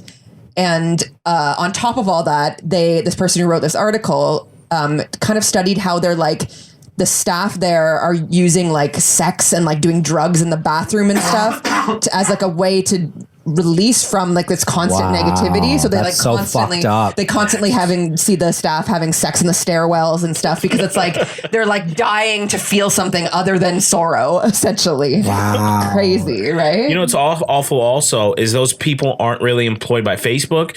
So Yeah. like the Yeah. actual Facebook employers make like 6-7 figures. They're Yes, yeah. balling out of control. These And guys, they work at like hubs in like yeah, yeah, Wyoming. yeah. like agencies hire them. They're not even Yeah. like Yeah, no benefits. nothing. Just hourly punch in, punch out. Have your soul drained. Yeah. Just watching those videos. And apparently once they've worked past, I think their probation or whatever it is, once they've worked there for a while, they're allowed to mute the video. What was the other thing? Mute That's or... the darkest part of the whole story. After so many hours, you're allowed to start muting the screams. Yeah. Oh my God. You know what I mean? Shit, that's Yeah. so dark. Listen, people are crazy with what they post on Facebook anyways. I'm about to tell a story that is maybe that I'm going to let Jess finish, but you're really Are you bridging going to to let something. me finish? Thank you. This is an ongoing battle we have here, Jay. I'm sorry. I'll just give one last I'm quote not sorry and to then you Jess at can, all, Jay. I'm really sorry. Just one quote that's from it. Yeah, it's a place where, in stark contrast to the perks lavished on Facebook employees, team leaders micromanage content monitors every bathroom break and prayer break, where employees, desperate for a dopamine rush amid the misery, have been found having sex in the stairwells. Like that's Wow, basically that's so intense. they have to like monitor them to make sure they're not going to do That's this. the most interesting part of the story because it really speaks volumes about the rest of their experience. Yeah. That they're just Yeah. like really in a dark place. And also, you know how you bond with people over trauma? You Yeah. feel so close to your coworkers because you just watched a man die. What'd you see today? Well, why the fuck are people posting that shit on Facebook? I always see it, even on my own feeds. I'm scrolling down, and there's always that one video that someone posts of like a dog getting fucked up or whatever. And I'm like, hey, Sandra, it's 6:30 in the morning on a Tuesday. Yeah. Yeah, Don't relax. share this. Chill the fuck out. I know it's really tough being an accountant, but we need you to just pull back a little bit. Sandra's an accountant. Yes, she's got to do it. I get so bummed out by that stuff, and people are using Facebook for all kinds of weird shit. But them having to moderate like that, man, Just constantly. Oh man. Just under an avalanche of just human shittiness. Yeah. But that's what Facebook, I think, has to try to avoid. Yeah. And you have to have these people do these horrible jobs of fucking the stairwell to deal with it. I guess so. I mass unfollowed everybody on my Facebook, and then I manually refollowed. I'm now up to like 80 or 100 people, but compared to the 5,000 people I used to follow, Yeah. I took control over my life. And I'll tell you what, it actually fucked with my social media numbers a little bit on Facebook, because the less people I follow, the less interactions I put out, so less come back. But it doesn't matter, because I'm a happier person in less conflict. Am I not right, Jess? I'm like in a better place now. Yeah. Because I'm not seeing things that are just wrong, and I have to tell people that's wrong. Yeah. And I'm seeing less grossness that are bugging me, and I'm seeing a lot less of the thing I'm about to tell you about. Because where I can't unmask and follow people is on my Instagram, because I don't follow thousands of people there. I only follow industry contacts, people I want to work with, people I do work with. I follow you. One of the things I follow the most of in terms of number is like I'll go to like a festival and I meet all these rappers from all over America and the world sometimes, and I follow them. It's a great way to stay in touch with. I met these rappers from South Africa, and they're blowing up down there. And we kicked it for a few days, and now I think they might become the biggest rappers ever out of South Africa. Wow. But I met them at a festival somewhere else, and it's a great way to stay friends with these people. Even from a business perspective. So there was this one weird guy. I'm not going to drop his name. But he already was posting somewhat negative things, like just naked women for no reason. And I got the impression maybe he was like a pimp type rapper guy, which is not really my energy. I tend to be like, there's enough anti-women stuff in hip hop. I try to be on the pro women side. I know that's edgy, but so I already felt weird about this dude. And then I don't even remember where we were. I think I was at home before I came to a party. I think that's what it was. It was recently, right? It was really recently, man. He posted a video of somebody dying. Somebody falling off a motorcycle and just dying on the side of the road, falling into pieces. And it is in my brain and it might never leave. Yeah. There's something wrong with him. And he did. Like there's something honestly, wrong with him. If he he's was now on the list of people I hate the most for. He did something to me that day. Yeah. Like he had no right posting that video to thousands of unsuspecting people with their wives and their children. Yeah. And it fucked me up, man. I was at a party running through it in my mind because it was so dark. You almost like your brain fixates on it. yeah. It's like a virus. I'm good now, I think. Like we're talking about it. Yeah. But I finally stopped thinking about it. But it fucked me up for a minute. Yeah. And so if you're one Imagine of those trolls, having it's not okay. imagine man. having a job where you had to look at that for 8 hours a day. I cannot imagine. It's literally that's like Clockwork Orange torture. Like Even talking about it right now makes me uncomfortable. and you're right. Like, what is the answer? Because it's like they can't just not have people do that. AI, I guess, is the answer. But we're not there yet. You know what I mean? We're not ready. The answer's not ready. You're going to train that robot to love murder porn. Then we're going to have a problem, right? Yeah. You need to get people. And it needs... You might have just written a really good movie, though, Jay. You need people to be affected by this stuff. Unfortunately, like, that's just... They should be paid great, though. That's the problem. Yeah, They should live in mansions, They dude. should have, Yeah. like, sick mansions.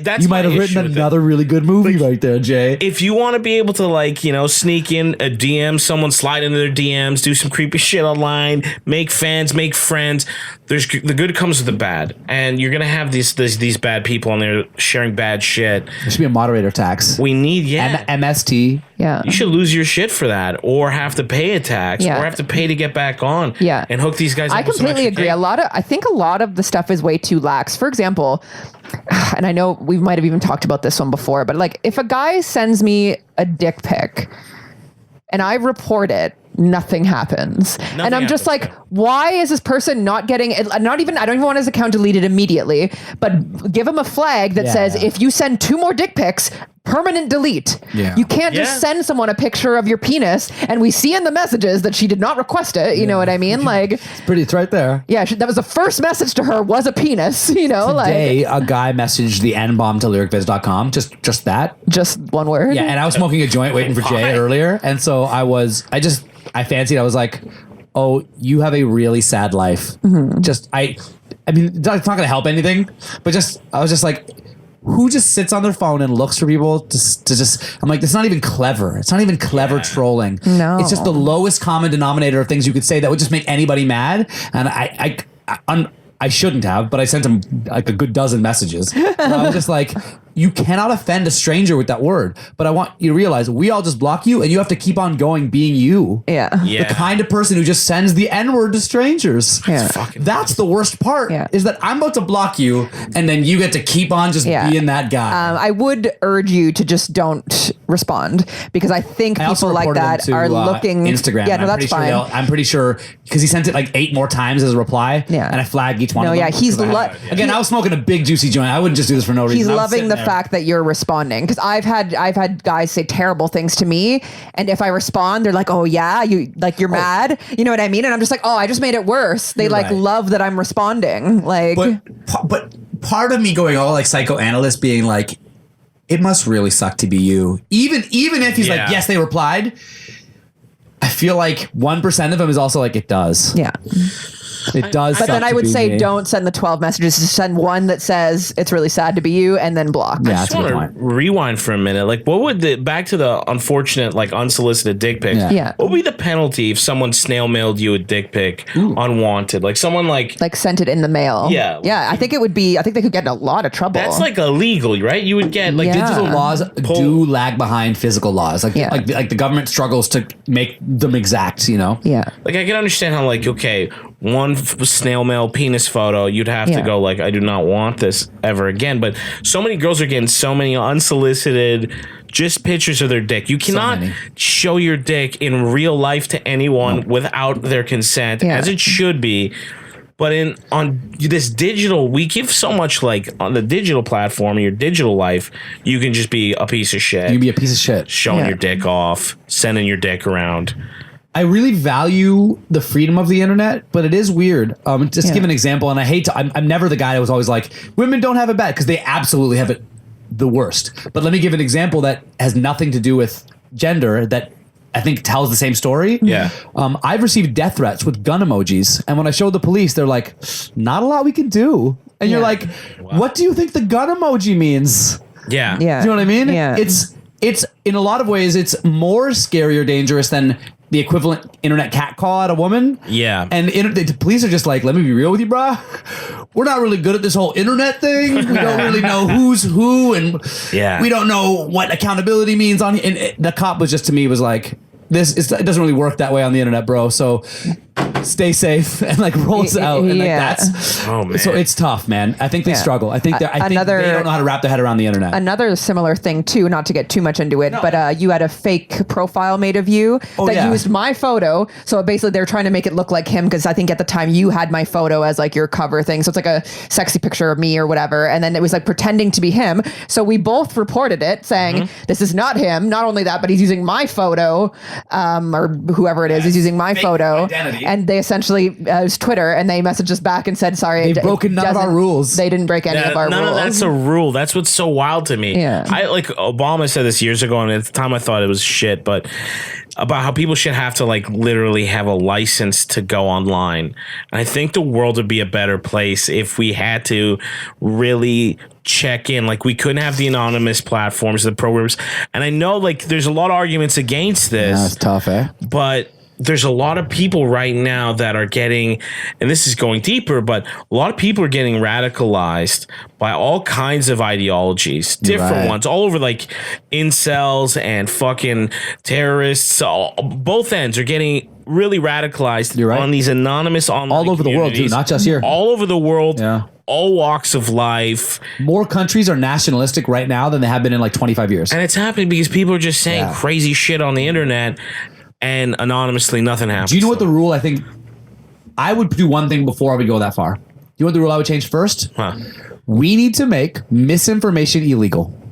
If you knowingly to the websites, not the person posting. I think the websites need to be. People can be accountable at a lesser extent. Yes. But the idea that if you knowingly are spreading false information that has implications, and some lawyer can decide what implications qualify. Yeah. But this happens a lot. I'm sure we could find a whole bucket of stuff we could put in here where you're like, there were real implications to this misinformation that you knowingly spread. Yeah. To push one side further by purely obviously lying about the actual science of something or what the actual numbers of something are. And you can prove that some outlets, a lot of laws work this way, by the way. Yeah. have a habit of doing it. So you can show over time that we gave you a warning and you didn't stop spreading misinformation. And we gave you a second warning. And what's this? I'm sorry, what's this? You actually ramped up your misinformation? Oh, no. You lost your broadcast license for a whole year. See, the problem is That would help a lot. the way misinformation gets sold, and this is how intelligence communities do it. You have to wrap it in truth, right? So 90%, they basically sell you because they sell you misinfo by giving you 90% of the truth and then introducing small lies to it.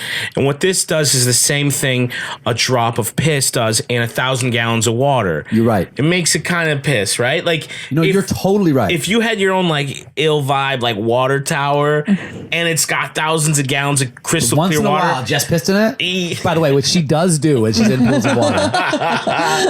then it's piss. Like it's got piss in it. You might. That's my feeling on it too. But we'll come back to that subject later. He was so mad when he found out that I Found out on our honeymoon that she's a pool pisser, but we don't need to go back there right now. But I actually think you're being too kind because I think in some cases it's not a drop of piss. It's a lot of good piss? 40 or 50% piss. Yeah. And I think in those or cases, the headline is pure piss. Because let's just say, Which is important because some people only read the headline. just say that a news outlet, one of them, we'll call them a certified news outlet under this new system. They're a news outlet that they've registered as an information distribution service. Okay, because I'm literally freestyling an entire new system here, and we are able to prove that factually on several cases. They had this data about the attendees of, let's say, one of Trump's events or something else, and they misreported the number. Yeah. There is no gray area here. You knew the number was this number, you reported this number, and we warned you. And then a similar situation happened where you knew the number was this number, you reported this number, fine. Huge fucking fine. The kind of fine that makes the president of CNN go, okay, motherfucker, stop doing that. Yeah. And then the next time you lose, your channel's going to be blank air for an entire week because you continue to ignore the actual facts. All of this sounds radical, but is it though? But because that's how the advertising business works. If you get caught lying, now it's advertisers lie a lot, but if you get caught and people complain, you get caught again. Products are pulled from shelves and packaging is removed. Great point. I used to work in the advertising business. It happened where they would lie, but they would never lie too far. And we would suggest certain copy. And then the brand manager would come in and be like, okay, we can't say that because if we say anything further than this, there's going to be complaints and we might get pulled. Colgate makes your dick bigger. Can you imagine that commercial? People would buy that.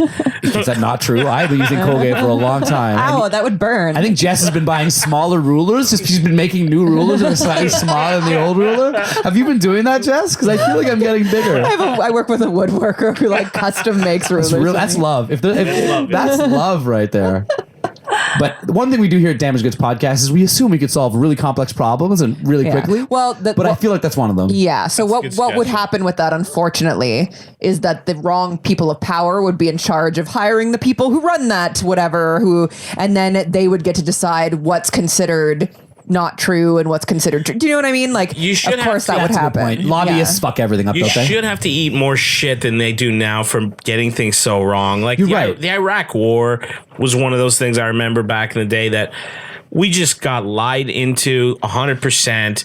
And every war since then has been the same thing. And they just walk it off. They're like, oh, sorry, whoops. And then on to the next one. In government, it should be, again, this is drastic.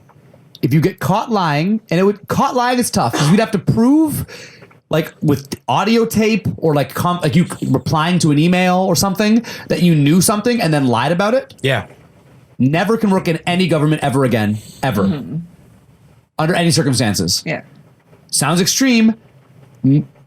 Maybe one of these extreme, like, Illy's just getting drunk on a podcast talking is one of the things that would maybe save this government that is otherwise pretty fucked right now. And like, we're not even that political. But the thing I always say is when people like us who aren't that political get as political as we've been lately, it's because it's that fucked up that it's just worth talking about any time. You could bring it up. I was in the fucking line of getting my health card renewed, and these two old ladies in front of me were talking about politics, and I kept being like, man, these bitches they got it right. Like, they really know what's up. And they were just like killing time because shit's so fucked up that two random people are smarter than the politicians you see on TV in terms of just like suggesting possible solutions because what I just suggested, let's say this is a movie where I'm talking to the president, they would be like, that's fucked. He'd lose his entire support base tomorrow if he said that. Really?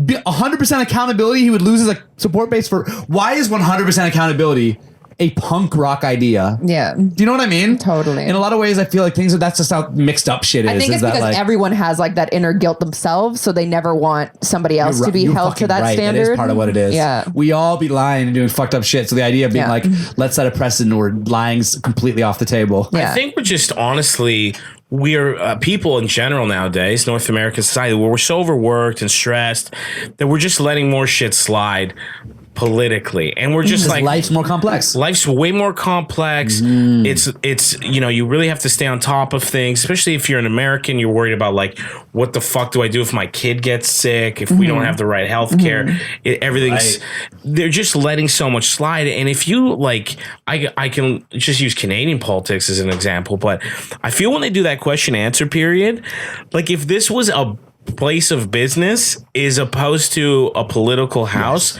shit would go. People would be losing their mind. The answers are insane. Anytime I hear any politician, both like the conservatives, liberals both do this, and it drives me nuts. They'll be like, "Prime Minister, how come you decided to, add another $5 billion to this budget?" No one's answering any fucking questions. Imagine your wife like, answered questions that way. You will be like, "What are you talking about, Deborah? What are you fucking talking? Deborah, are you okay?" We had $7,000 last week. I checked our bank account. We only have $2,000. Well, crime's a big issue right now in Toronto. I'd be like, Jessica, I'd go into panic mode. I'd be like, Where's the money? what the fuck did you do with the money? Yeah. Well, abortion issues have been talked about a lot, and I really feel like I'd be like, whoa, where's the fucking money? Yeah. 10 times. You know what I mean? And then you start to panic, like, what happened to my wife? That's a reasonable response to a fucking question. Yeah. And they got all of our $5,000, not just mine. All of it. And it's all they do all day. There's no one. On top of that, Jess has a lot more to do in the day. Yeah. She's making lyric videos. She's cutting snippets of this podcast. They're doing none of those things over in Parliament Hall. They just show Parliament up. Hall? Yeah, Parliament Hall. It seems like everyone's they also try to stunt on each other, like how crazy of a fucking left turn they can take with that question. Like, where's the money? Do you think they're like in the locker room later, like rubbing their nuts and being like, "Good answer, bro. I couldn't believe how little you answered that question. Yeah. That wasn't even close to an answer. You didn't even address one of the things they brought up in the entire press conference. Did you bring up a French colonial war when that woman asked you about welfare? Amazing. That was borderline racist, bro. That's amazing that you pulled that off. Be able to throw that in there so smooth. 10 extra points for borderline racism, 100%.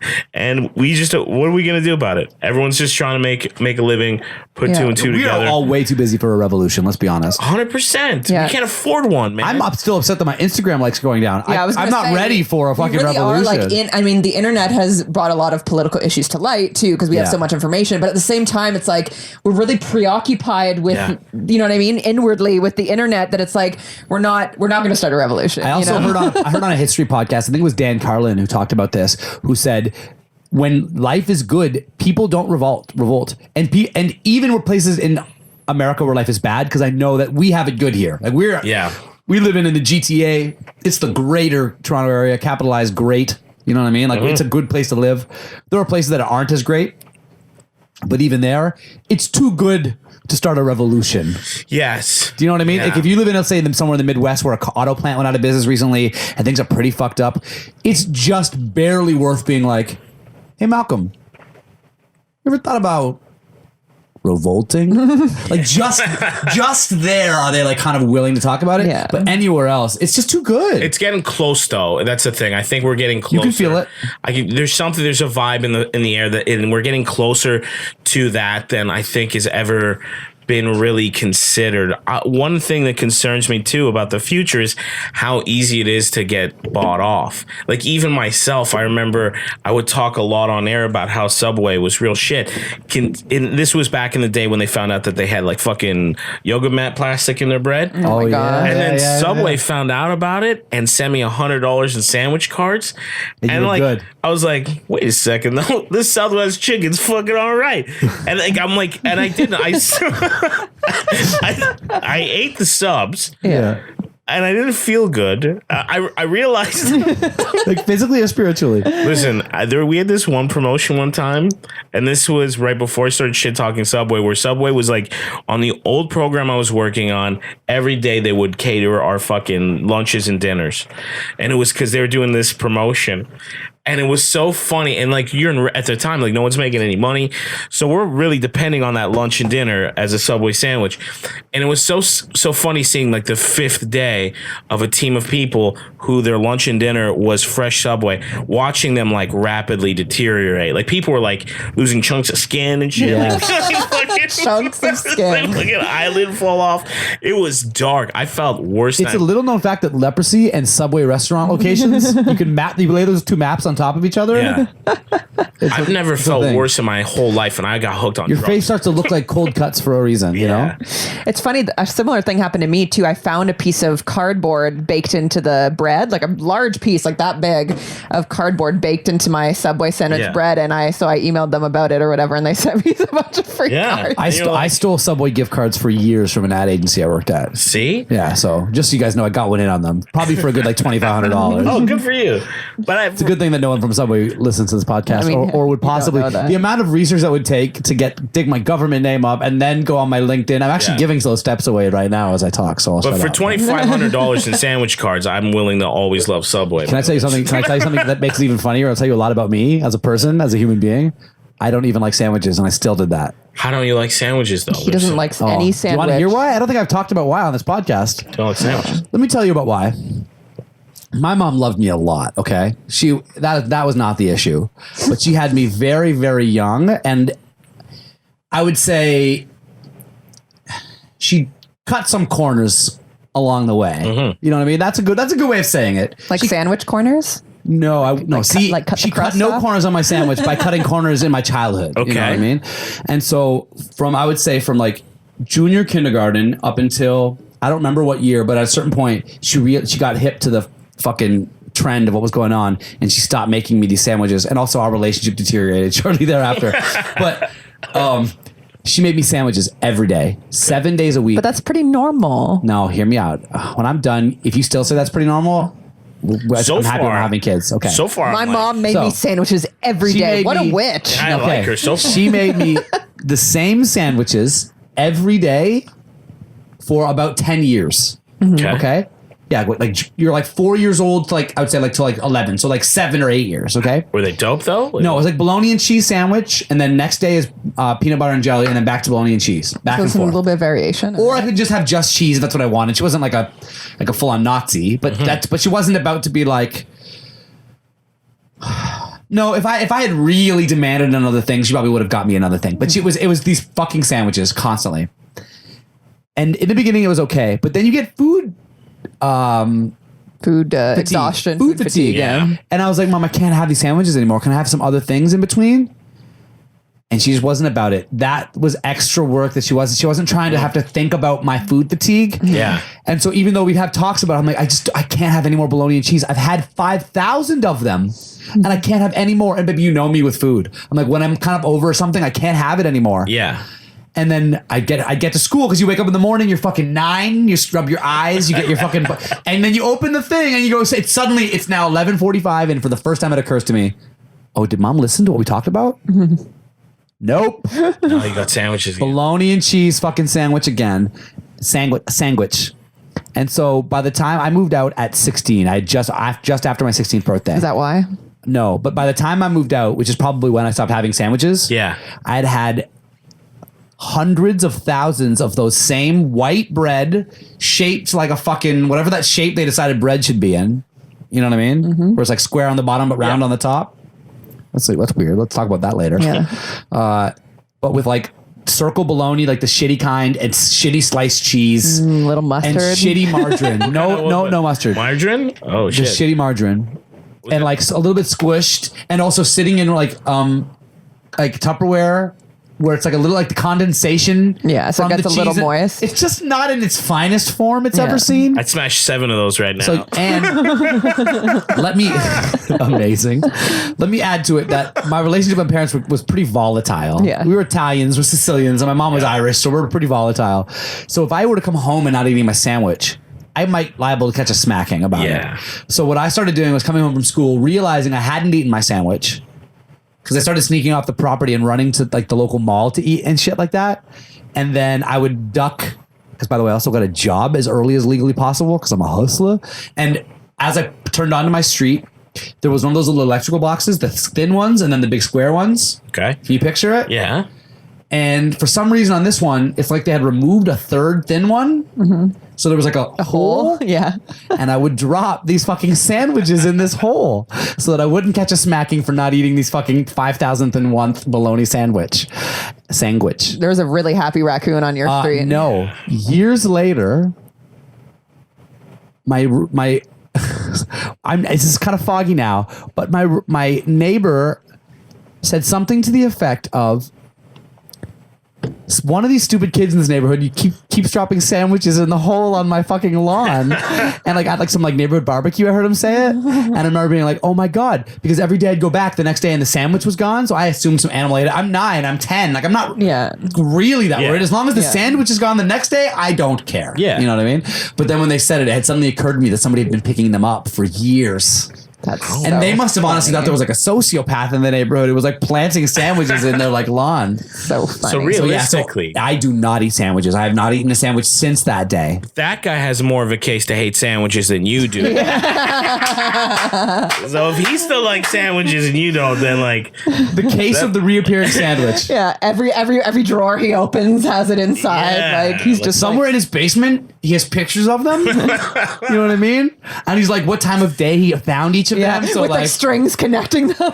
love to see. I would love to do a react video of him watching this and realizing like that's the fucking guy Man, who loves sandwiches every day. I don't remember your name, but I do remember you. You were a pleasant older white man.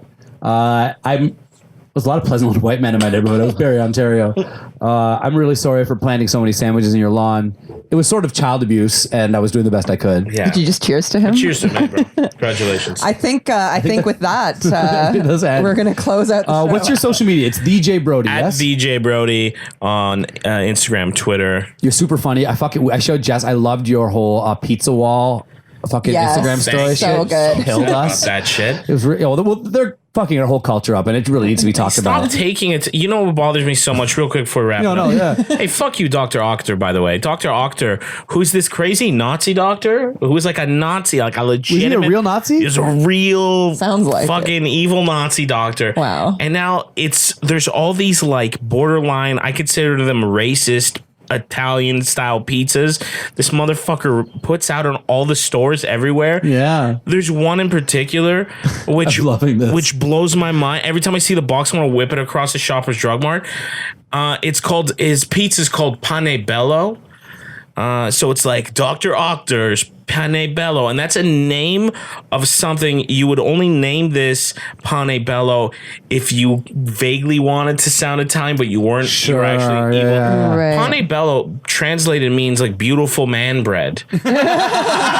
So like Bello is what you call like pain bell. yeah, and Pane's bread. We're, So we're it's rich like, with episode titles today. so it's like beautiful man bread. You're selling this stuff. What a piece of shit that guy is. Somewhere there's like he has a beautiful daughter. Like she's like the heiress to the Octor Empire. You know what I mean? And she's out there making shit pizzas. Yeah. I just wish people would leave Italian food alone. You know, like enjoy it. We talk about this a lot. Italians are the people that it's most okay, other than just regular white people, to be just purely racist against. Yeah, 100%. They're just like it's absolutely no problem. Yeah, yeah. There's nothing wrong with it. And Italians did face it's an interesting culture because when we originally came over here, faced a tremendous amount of racism. My dad talks about that to me sometimes. And a lot of they lynched Italians in the United States back in the day. There was a tremendous amount of racism, but it all kind of changed over where in some circles Italians are considered white and there's no racism at all. You know what did it, bro? What? In a lot of ways, and this movie's not been made yet. We should talk about making it. But we saved our own lives with food. Italians became jolly chefs. Yeah. And never became a threat again. No one ever invaded Italy again, bro. Yeah. Tell me I'm wrong. Yeah, no, you're right. For a long time, we warred with the world, and we lost a lot of good Italians that way, didn't we? A ton of them. Over generations. We know some of them. We lost a lot of good Italians over those generations. And then we just started being known as jolly chefs with cool facial hair, right? Yeah. And We never really do anything too fucked up. Fabio almost ruined that for us for a second. But He took that bird in the face like a champion. and then it was okay again. He just smashed the bird in the And that's when the racism against Italians stopped that day. Yeah. Right? Yeah. And we saved our lives with lasagna. No one ever lynched an Italian again the day we invented lasagna. Pizza. Shout outs to the tomato, which isn't even native to Italy. How come? Okay, listen, I know we have to end and all that, but sometimes you just stumble on gold and we need to talk about it. Yeah. How come no one is talking about? We make movies about the people who make everything, right? Mm-hmm. There's stories like I've read books about people who invented shit I don't care about. Who the fuck invented pizza? And why don't we talk about it? No, I think a lot of the food documentaries that we watch do talk about it. No, I mean the 'cause person. Oh, the I person. think there was a guy. No, I know Italy did, but No, for sure there's a great movie about some restaurant where there's arguments that Italy did not. Oh, well, that's first of all, that's racist. I don't want to talk about it. It's tricky because bread was made a lot of different places, and then cheese is a lot of different places, and then who put the cheese on the bread first? Okay, but what about cheese, bread, And sauce. So this is I'm going to qualify Yeah. it. It needs to be flat bread. Yeah. Pretty thin, right? I would say less than an inch thin. Mm-hmm. Yeah. With tomato sauce, cheese, and then vegetables or meat on top of that. I want to know who made that the first time and why we don't give them way more credit than they So deserve. I heard the legend behind that story is there was this like Italian cook who wanted to impress the Queen Margherita. Always be with for women. And he was just like, I want to make her something that represents the colors of Italy. So the margherita pizza, which is just cheese. Sounds like folklore, but I like it anyways. Cheese, tomato sauce, and some basil was built like that because it had all the colors of the flag. Cheese was white, the sauce was red, the basil. That sounds like something a Nona just would say. Yeah, it might all be nonsense, but Just Nona nonsense. and then gave it to the Queen. The Queen loved it. That's why we named that pizza the Margherita, because it's named after her. Listen, you have been into Mike- one too many Italian fucking Christmas dinners. Dude, I'm into the Italian conspiracy theories. We're all. I like it. I like any story that's rose colored and in no way provable. It's like my favorite. Like, By the way, I love it. it's a true story. I love it so much. Okay, that's a great note to end on. We got really Italian here. That brings a lot of joy to my heart. I love it. I'm drunk. Happy birthday to my brother. Episode, what is it, 31 for us? That's right. At DJ Brody. He's super funny on socials. Follow him. Fuck with us. We love you. Have a good Gang night. signs.